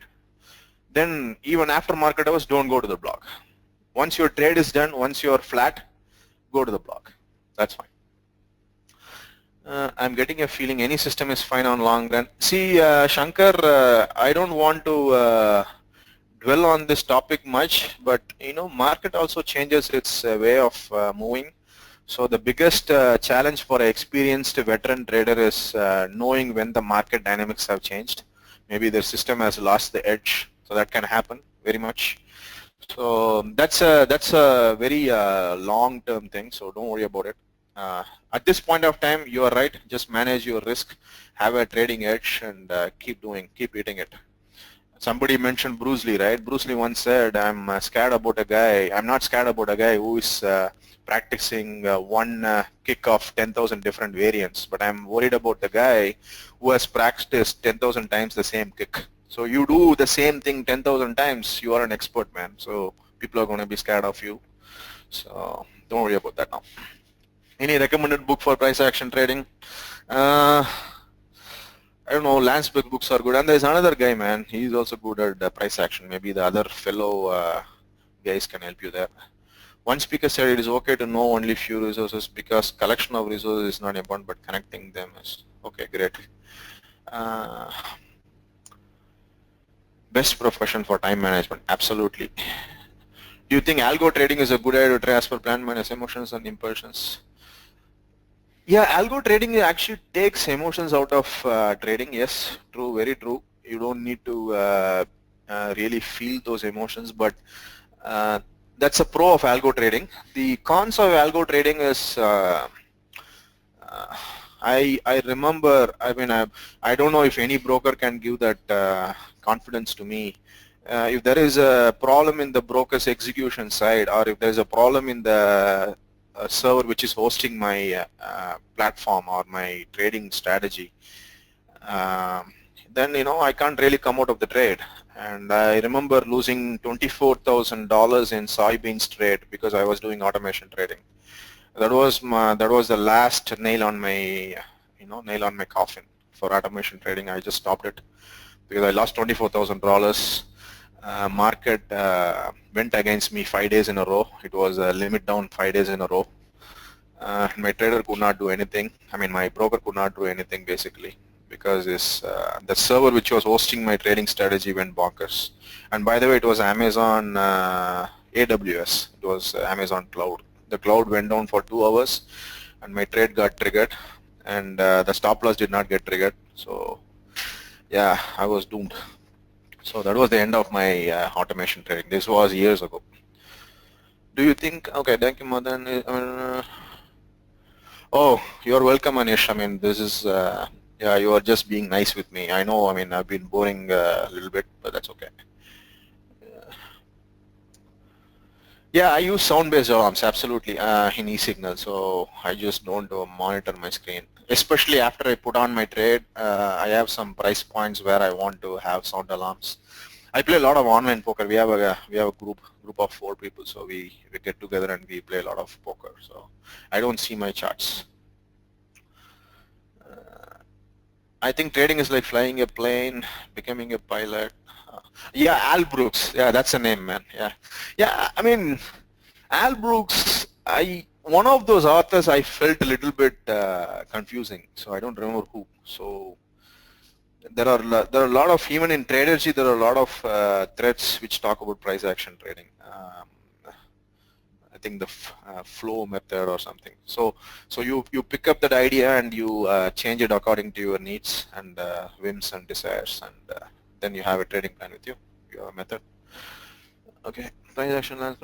Okay, is Al Brooks good? I'm not sure. Yeah, Al Brooks you can read. I mean, it's definitely a good read. Any trading book, according to me, is a good read.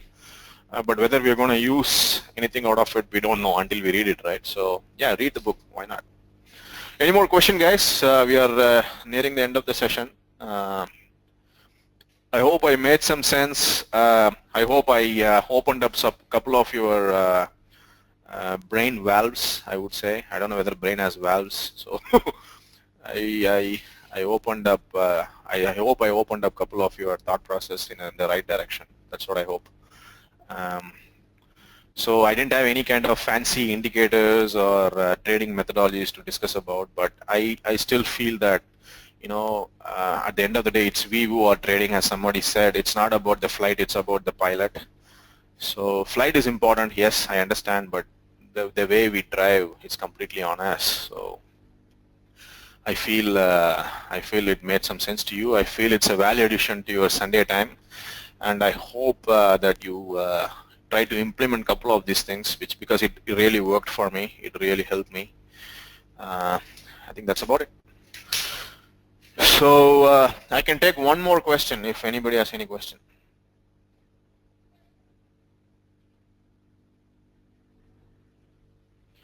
Okay, Sri is telling we don't know how he's trading real time. Yeah, you're talking about me, Sri. Yeah, I'm still trading real time. I still buy my tomatoes and onions through my trading income. So yeah, I still do real trading, I guess. Yeah. Okay, top 3 advice for new traders. Yeah, I said start small, stay away from blogs or forums. Once you learn, once you have your system, stay away. Don't go there, stay away. It will save you a lot of trouble, and don't jump on systems because nobody has a perfect system. Don't jump on systems. So these are the top 3 advices. No, I don't backtest any more system. Okay, no, I don't backtest any more systems. So, but I keep learning. I mean, I try to learn market profile. I try to learn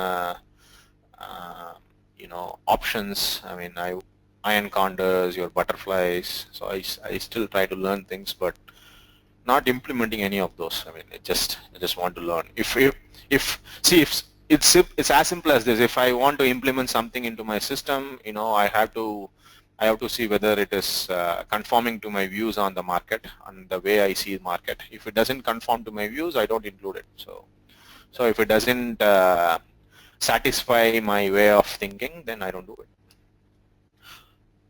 One more question. Will you be my mentor? Sachin, I was expecting this question from somebody actually.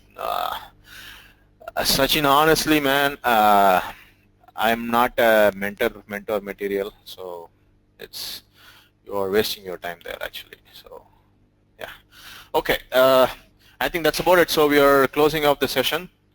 So hope you guys have a wonderful day ahead, and hope you have a profitable trading here and decades ahead.